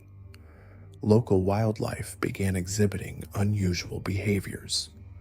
Birds gathered in unprecedented numbers, creating complex aerial patterns that seemed almost linguistic. The surrounding forest showed accelerated growth, with trees developing formations that created natural amphitheaters and gathering spaces. The congregation evolved into something between religious community and research collective. They spoke of ongoing communication with mountain intelligences, claiming guidance on everything from agriculture to weather prediction. Their success was undeniable. Mountain families associated with Harmony Grove prospered even during regional economic downturns. But prosperity came with costs that emerged gradually. Congregation members displayed changes beyond improved health and vitality. Their speech patterns acquired unusual cadences, as if translating thoughts from a different language.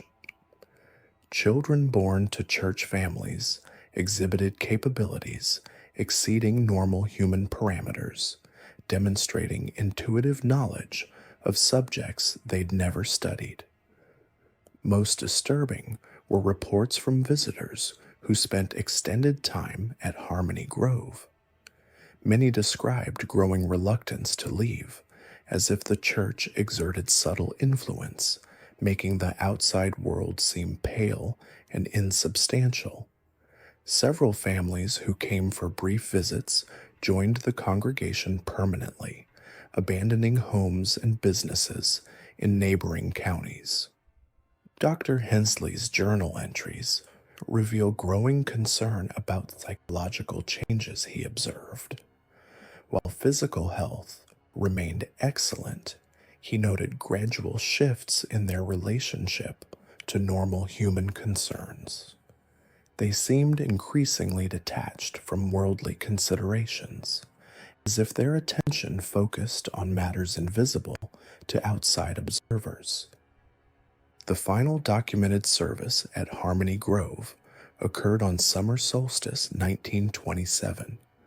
Witnesses observing from surrounding hillsides reported the church building fading in and out of visibility throughout the night, sometimes appearing solid, other times becoming so translucent the mountain slope behind it was clearly visible. When morning came, the church remained standing, but the congregation had vanished. Everything was neatly arranged, as if the service concluded normally and participants simply departed. But searches revealed no trace of the nearly 200 individuals comprising the Harmony Grove community. County authorities found a scene defying explanation. The church interior maintained expanded dimensions, but now contained evidence of activities no investigator could interpret. Basement chambers held apparatus combining religious iconography with mechanical elements serving unknown purposes. Walls displayed inscriptions in scripts linguistic experts couldn't identify. Most puzzling was the discovery of detailed records in Morrison's handwriting describing events and concepts seeming to belong to a different reality. These documents spoke of successful communion with non-human intelligences, knowledge gained through direct interaction with conscious geological formations, and preparations for what Morrison termed the Great Translation. In 1932, North Carolina quietly acquired the property and restricted public access, citing structural instability, despite geological surveys finding no foundational problems. The area was designated a geological research site, allowing limited access only to approved personnel. Modern visitors report the church remains remarkably preserved despite decades of apparent abandonment. Stone walls show no weathering. Interior spaces maintain expanded dimensions documented in the 1920s. Electronic equipment malfunctions consistently within the building, and photographs often reveal details not visible to the naked eye, particularly strange formations suggesting vast structures extending into the mountain. Local folklore maintains the Harmony Grove congregation didn't disappear, but achieved Morrison's promised Great Translation, successfully establishing permanent communion with mountain intelligences and continuing to exist in a state between physical and spiritual realms. Some area residents claim to occasionally hear familiar voices carried on the wind, particularly during seasonal transitions when the boundary between worlds traditionally grows thin. The legacy extends beyond folklore into documented effects on the surrounding region. The area maintains unusual ecological characteristics, with plant and animal life displaying adaptive capabilities exceeding normal evolutionary parameters. Weather patterns follow subtly different rules, creating microclimates existing independently of broader meteorological systems. Perhaps most significantly, individuals with family connections to the original congregation continue exhibiting unusual characteristics across generations. Enhanced intuitive abilities, exceptional health and longevity, and unexplained affinity for the mountain environment suggest whatever transformation occurred may have produced lasting genetic or spiritual changes. The stone building still stands in its mountain clearing, waiting with geological patience for visitors ready to explore boundaries between faith and knowledge, between human understanding and the vast intelligences that may have been watching from these mountains all along. Because sometimes the most terrifying transformations are the ones that promise to make us more than human, especially when we discover what we have to give up to get there. Deep in the Cumberland Mountains of eastern Kentucky, where the fog clings to ancient ridgelines like something alive and searching, stands the weathered remnants of what was once known as Sacred Heart Methodist Church. Built in 1893 by coal miners seeking spiritual refuge from the dangers lurking in the earth below, this modest white clapboard building served its congregation faithfully for decades. Today, however, locals from neighboring towns refuse to speak its name aloud, referring to it only as the Hungry Place, or simply avoiding mention of it altogether. The transformations of Sacred Heart didn't happen overnight. Like most horrors that take root in these isolated mountain communities, it began with subtle changes that seemed almost reasonable at first glance. The congregation had always been small, perhaps 30 families at most, bound together by the shared hardships of mining life and the ever-present specter of cave-ins, black lung, and industrial accidents that claimed men with terrifying regularity. In the spring of 1952, everything changed with the arrival of Reverend Elias Thornfield. Unlike the previous ministers who had served Sacred Heart, Thornfield came not from a seminary, but from what he described as years of wandering in the wilderness, seeking divine truth in the places where civilization fears to tread. His credentials were sparse, his references impossible to verify, yet something about the man commanded immediate respect, and more unsettling in hindsight, unquestioning obedience from his new flock. Thornfield was a tall, gaunt figure with prematurely gray hair and eyes so pale they seemed almost colorless in certain light. His sermons possessed an unusual quality that congregation members struggled to describe afterward. It was like he was speaking directly into your mind, recalled Martha Hensley, one of the few survivors of what came later.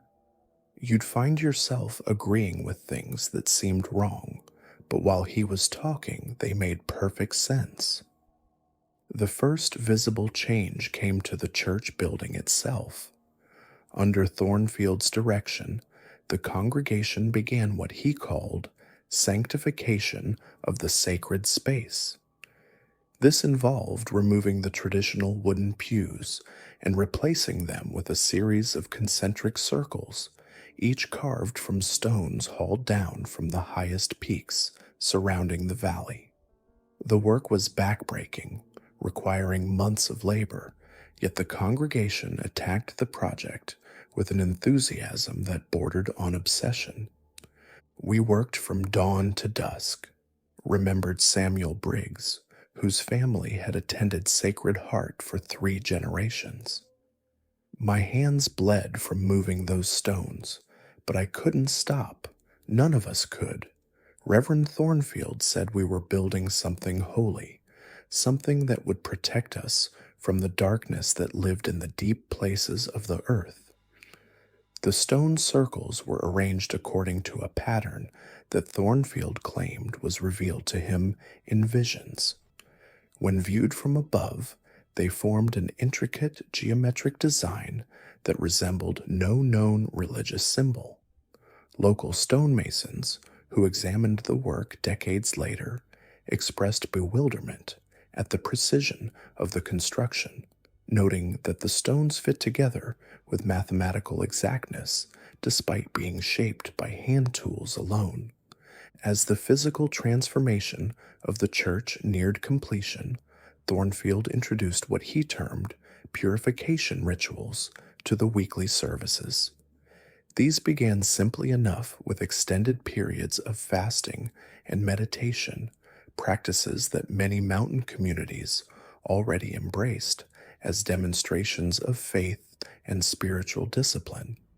However, the fasting periods gradually lengthened from single days to entire weeks, and the meditation sessions evolved into something far more disturbing. During these extended rituals, congregation members reported experiencing shared visions of unprecedented clarity and terror. They described seeing into the mountain itself, witnessing vast chambers that stretched far deeper than any mining operation had ever reached. In these visions, something ancient and patient waited in the darkness below, something that had been calling to those who lived above for centuries. We all saw the same things, Martha Hensley testified years later to a researcher studying the region's folklore. Great tunnels that went down and down, lit by a kind of blue fire that didn't give off heat. And in the deepest parts, we could see shapes moving, things that might have been human once, but had changed into something else. The Reverend told us these were blessed visions, that we were being chosen to serve a higher purpose.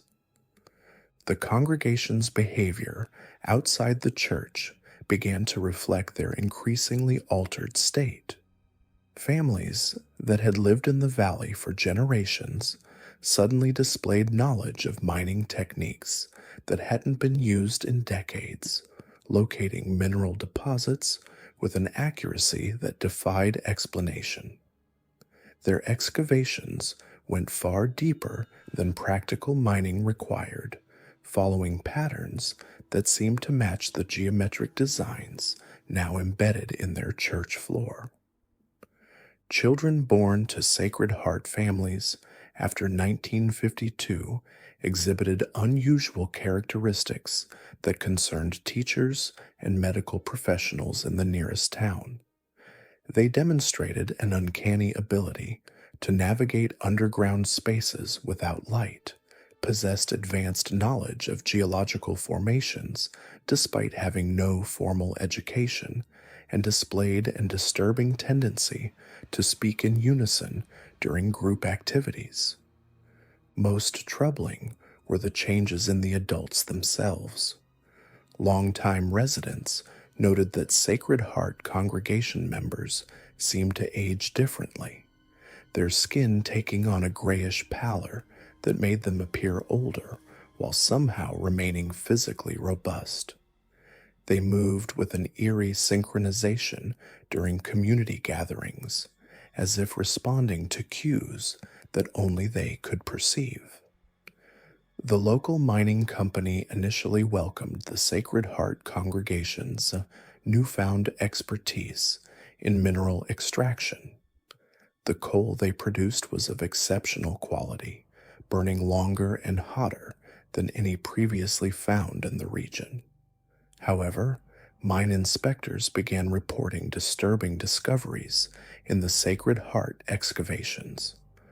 Tools were found arranged in ritualistic patterns, and several tunnels extended far beyond the mapped coal seams into geological formations that contained no commercially viable minerals. In 1957, a tragic accident provided the first glimpse of how completely Sacred Heart's congregation had transformed. A tunnel collapse trapped 7 miners from the church, and rescue efforts revealed that they had been working in chambers that descended nearly half a mile into the earth.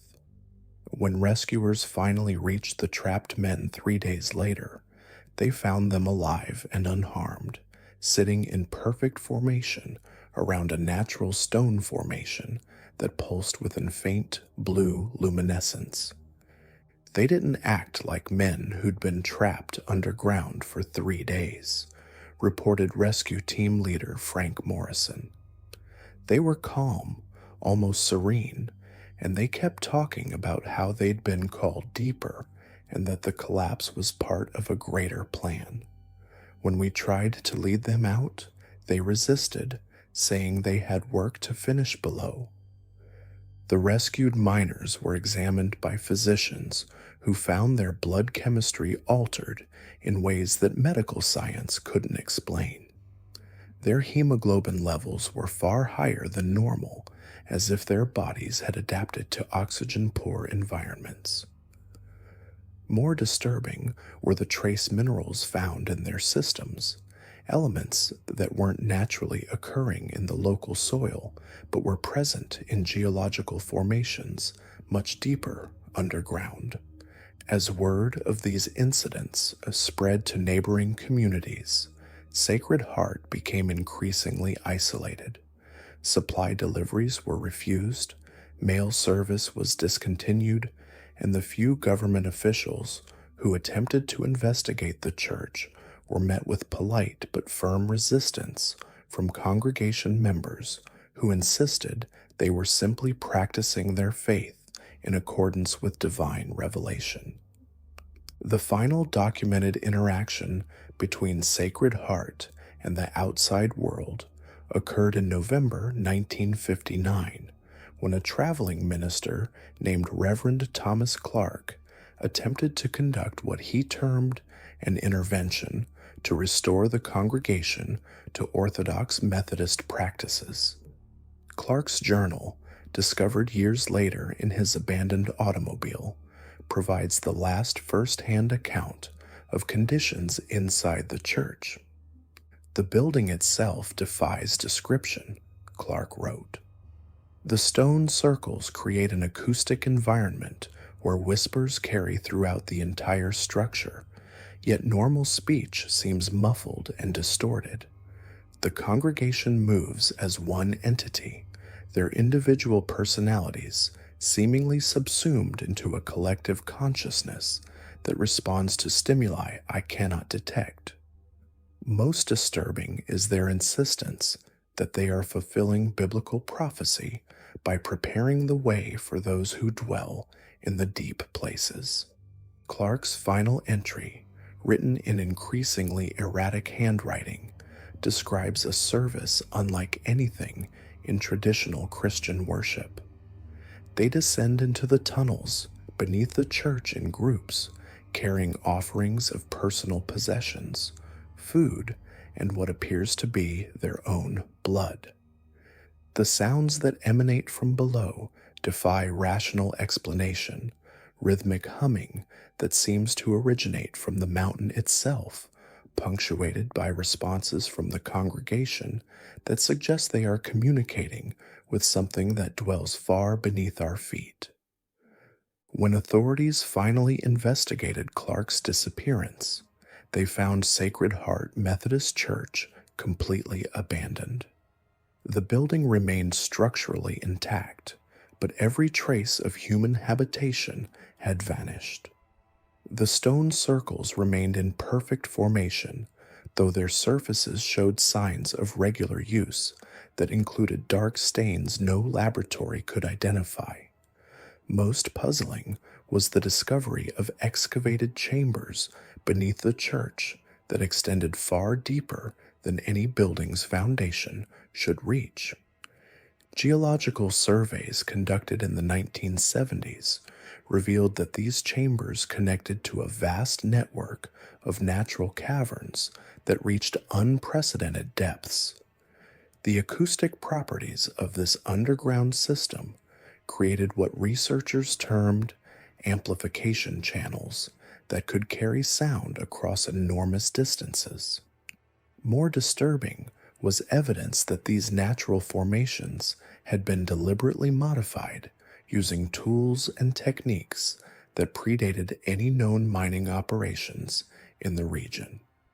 Today, the former Sacred Heart Methodist Church stands empty, its windows boarded and its doors chained shut by order of the county government. Yet those chains are frequently found broken, and locals report seeing lights moving through the building on moonless nights. Sound equipment placed in the area by paranormal researchers consistently captures low-frequency vibrations that match no known geological phenomena. The fate of Sacred Heart's congregation remains unknown. No bodies were ever discovered, no evidence of mass departure found. They simply vanished into the mountain that had claimed their devotion, leaving behind only their transformed church and the enduring mystery of what they found in the darkness below. What transforms a place of worship into something else entirely. In the case of Sacred Heart Methodist Church, the answer lies not in sudden corruption, but in gradual surrender to influences that existed in these mountains long before the first European settlers arrived. The congregation's fate serves as a reminder that in Appalachia's isolated hollows, faith can take forms that challenge everything we think we understand about devotion, community, and the price of seeking divine truth in places where ancient things still wait patiently in the deep, patient darkness below. Have you ever wondered what happens when faith becomes something else entirely? When the very foundations of belief crack open to reveal something that was never meant to see daylight. In the fog-shrouded valleys of eastern Tennessee, where civilization barely clings to the mountainsides like moss on stone, stands the remnants of what was once called Shepherd's Rest Baptist Church. Built in 1889 by coal miners and their families, this modest wooden structure served its community faithfully for nearly 6 decades. Today, however, locals refuse to speak its name, referring to it only as the place where the ground got hungry, or simply avoiding mention of it altogether. What transformed Shepherd's Rest from a beacon of hope into something that still makes grown men cross themselves when they pass its ruins? The answer lies buried in church records, personal testimonies, and forensic evidence that challenges everything we think we understand about the nature of faith itself. The story begins not with supernatural phenomena, but with economic desperation. By 1947, the coal veins that had sustained Millfield Hollow for generations were running thin. Families that had worked the same mines for 3 generations found themselves facing starvation as the Great Depression's lingering effects combined with industrial decline. The congregation of Shepherd's Rest, once numbering nearly 200 souls, had dwindled to perhaps 40 faithful members who gathered each Sunday to pray for salvation that seemed increasingly unlikely to arrive. That winter brought Reverend Ezekiel Thorne. Unlike previous ministers who had served the church, Thorne came with no credentials from any seminary, no references from neighboring parishes. His past remained deliberately vague, mentioned only in whispers about trials in the wilderness and visions received in the deep places of the earth. What couldn't be disputed was his immediate effect on the struggling congregation. Within weeks of his arrival, Thorne had not only halted the church's decline, but begun attracting new members from communities as far as 50 miles away. Former church secretary Martha Henley, one of the few survivors of what came later, described Thorne's sermons as unlike anything she'd experienced. He didn't just preach about salvation, she recalled in a 1987 interview. He promised it, not in the next life, but here and now. He said the Lord had shown him how to bring heaven down to earth, but only for those brave enough to dig for it. The digging began in March of 1948. Thorne convinced the congregation that their salvation lay not in prayer alone, but in what he termed sacred excavation.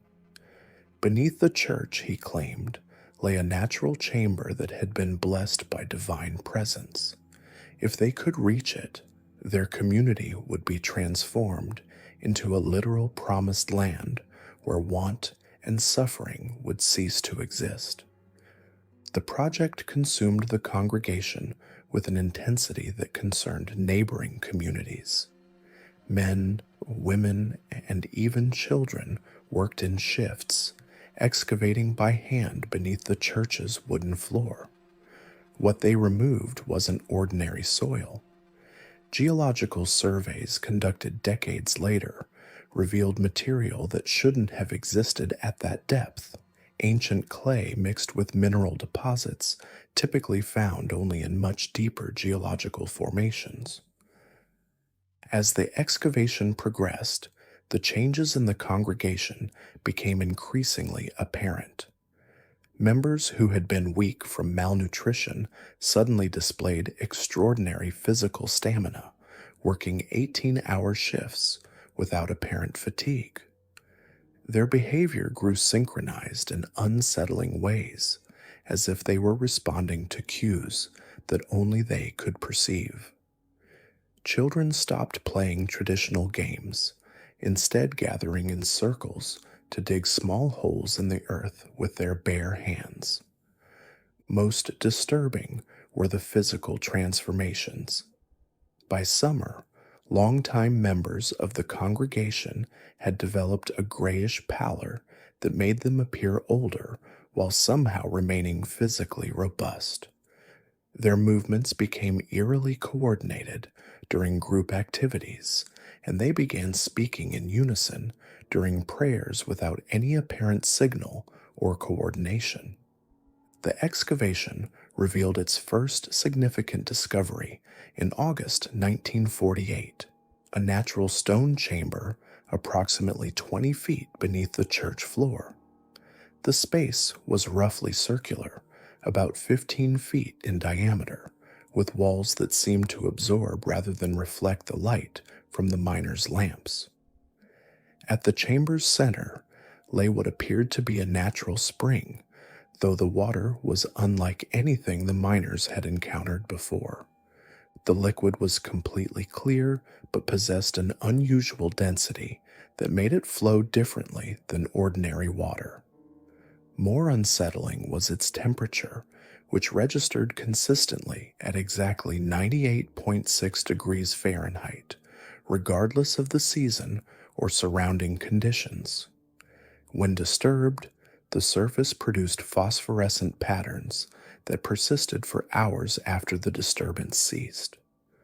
Reverend Thorne declared the discovery a miracle, proof that their faith had been rewarded with access to sacred waters.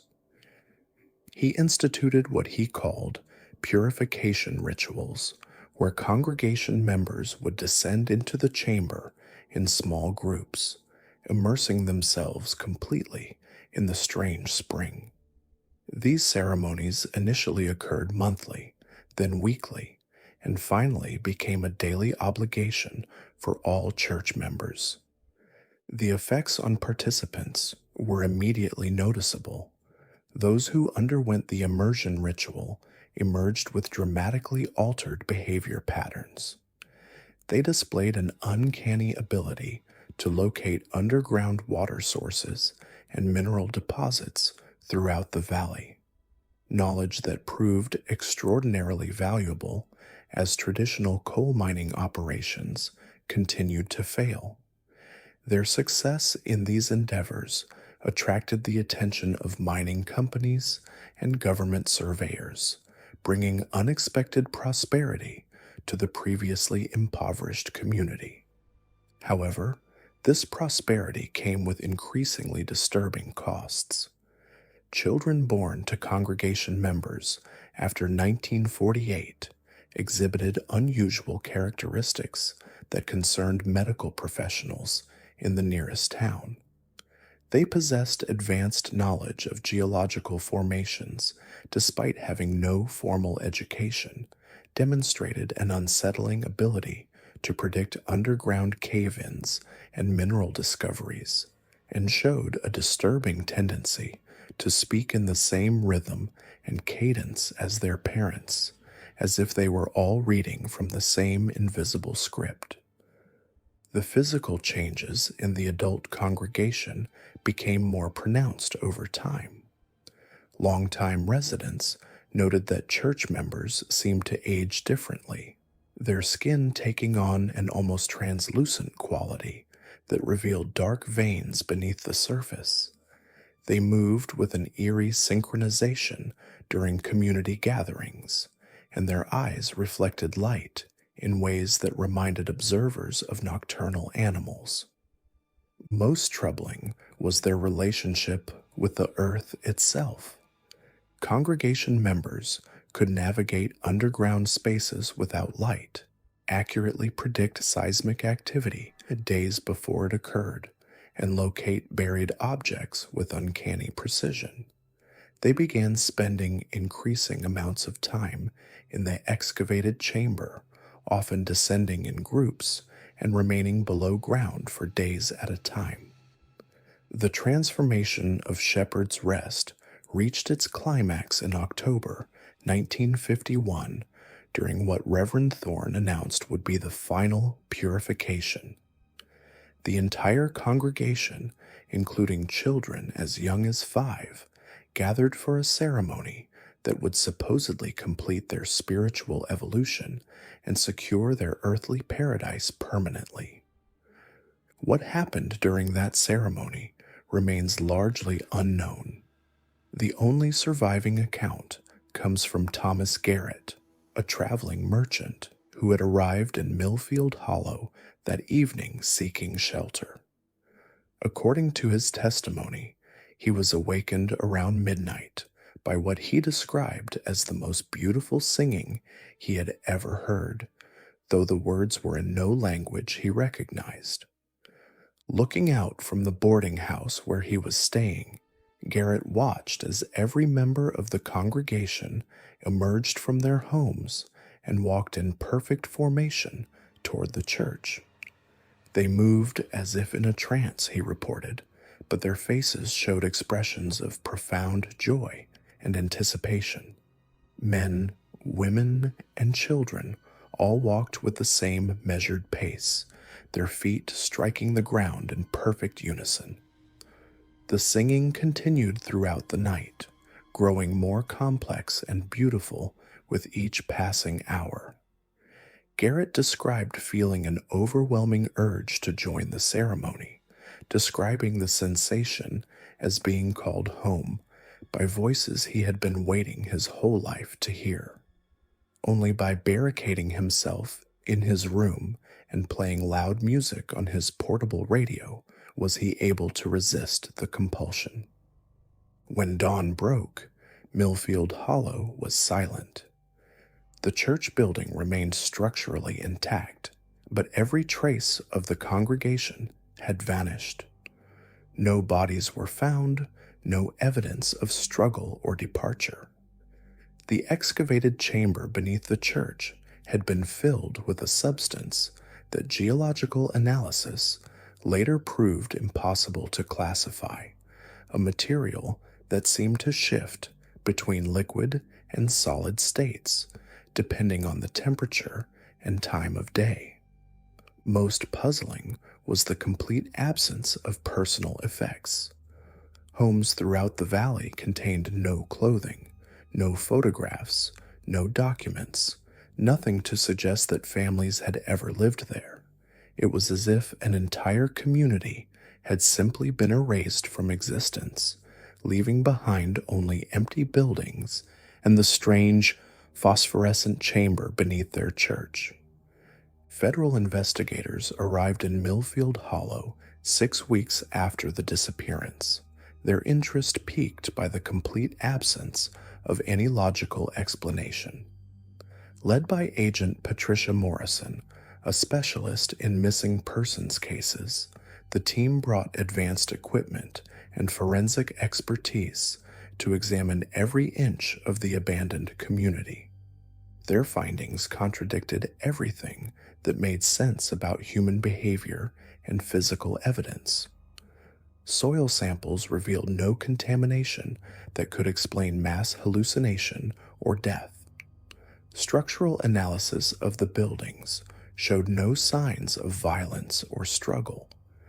Most puzzling were the electromagnetic readings taken throughout the area, which registered massive magnetic anomalies centered directly beneath the former church building. Agent Morrison's final report, classified for 30 years, concluded that the disappearance of Shepherd's Rest Baptist Church represented a phenomenon beyond current scientific understanding and recommended that the area be permanently sealed off from public access. The site was officially designated as geologically unstable and fenced off by the state government. However, the barriers are frequently found damaged or destroyed, and locals report seeing lights moving through the ruins on moonless nights. Sound equipment placed in the area by paranormal researchers consistently captures low-frequency vibrations that seem to emanate from deep underground, rhythmic patterns that almost sound like breathing or perhaps like voices calling in unison from the depths. Modern geological surveys have revealed that the chamber beneath the church connects to a vast network of natural caverns that extend far deeper than any previous exploration had discovered. The acoustic properties of this underground system create what researchers term amplification channels that can carry sound across enormous distances. More disturbing is evidence that these natural formations have been deliberately modified using tools and techniques that predate any known construction in the region. Today, Shepherd's Rest Baptist Church exists only as a foundation of rotting timber in a mysterious chamber that still defies explanation. Yet those who live in the surrounding valleys speak of lights seen on distant ridges where no buildings should exist, of voices carried on the wind speaking words in languages that no living person recognizes, and of the unsettling feeling of being watched whenever they venture too close to certain areas of the mountains.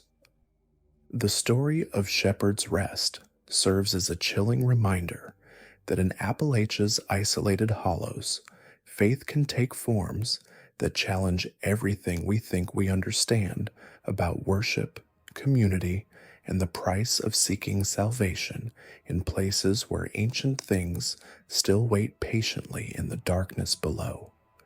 What began as a desperate community's search for divine intervention became something else entirely, a transformation so complete that it left no trace except empty buildings and questions that may be too dangerous to answer.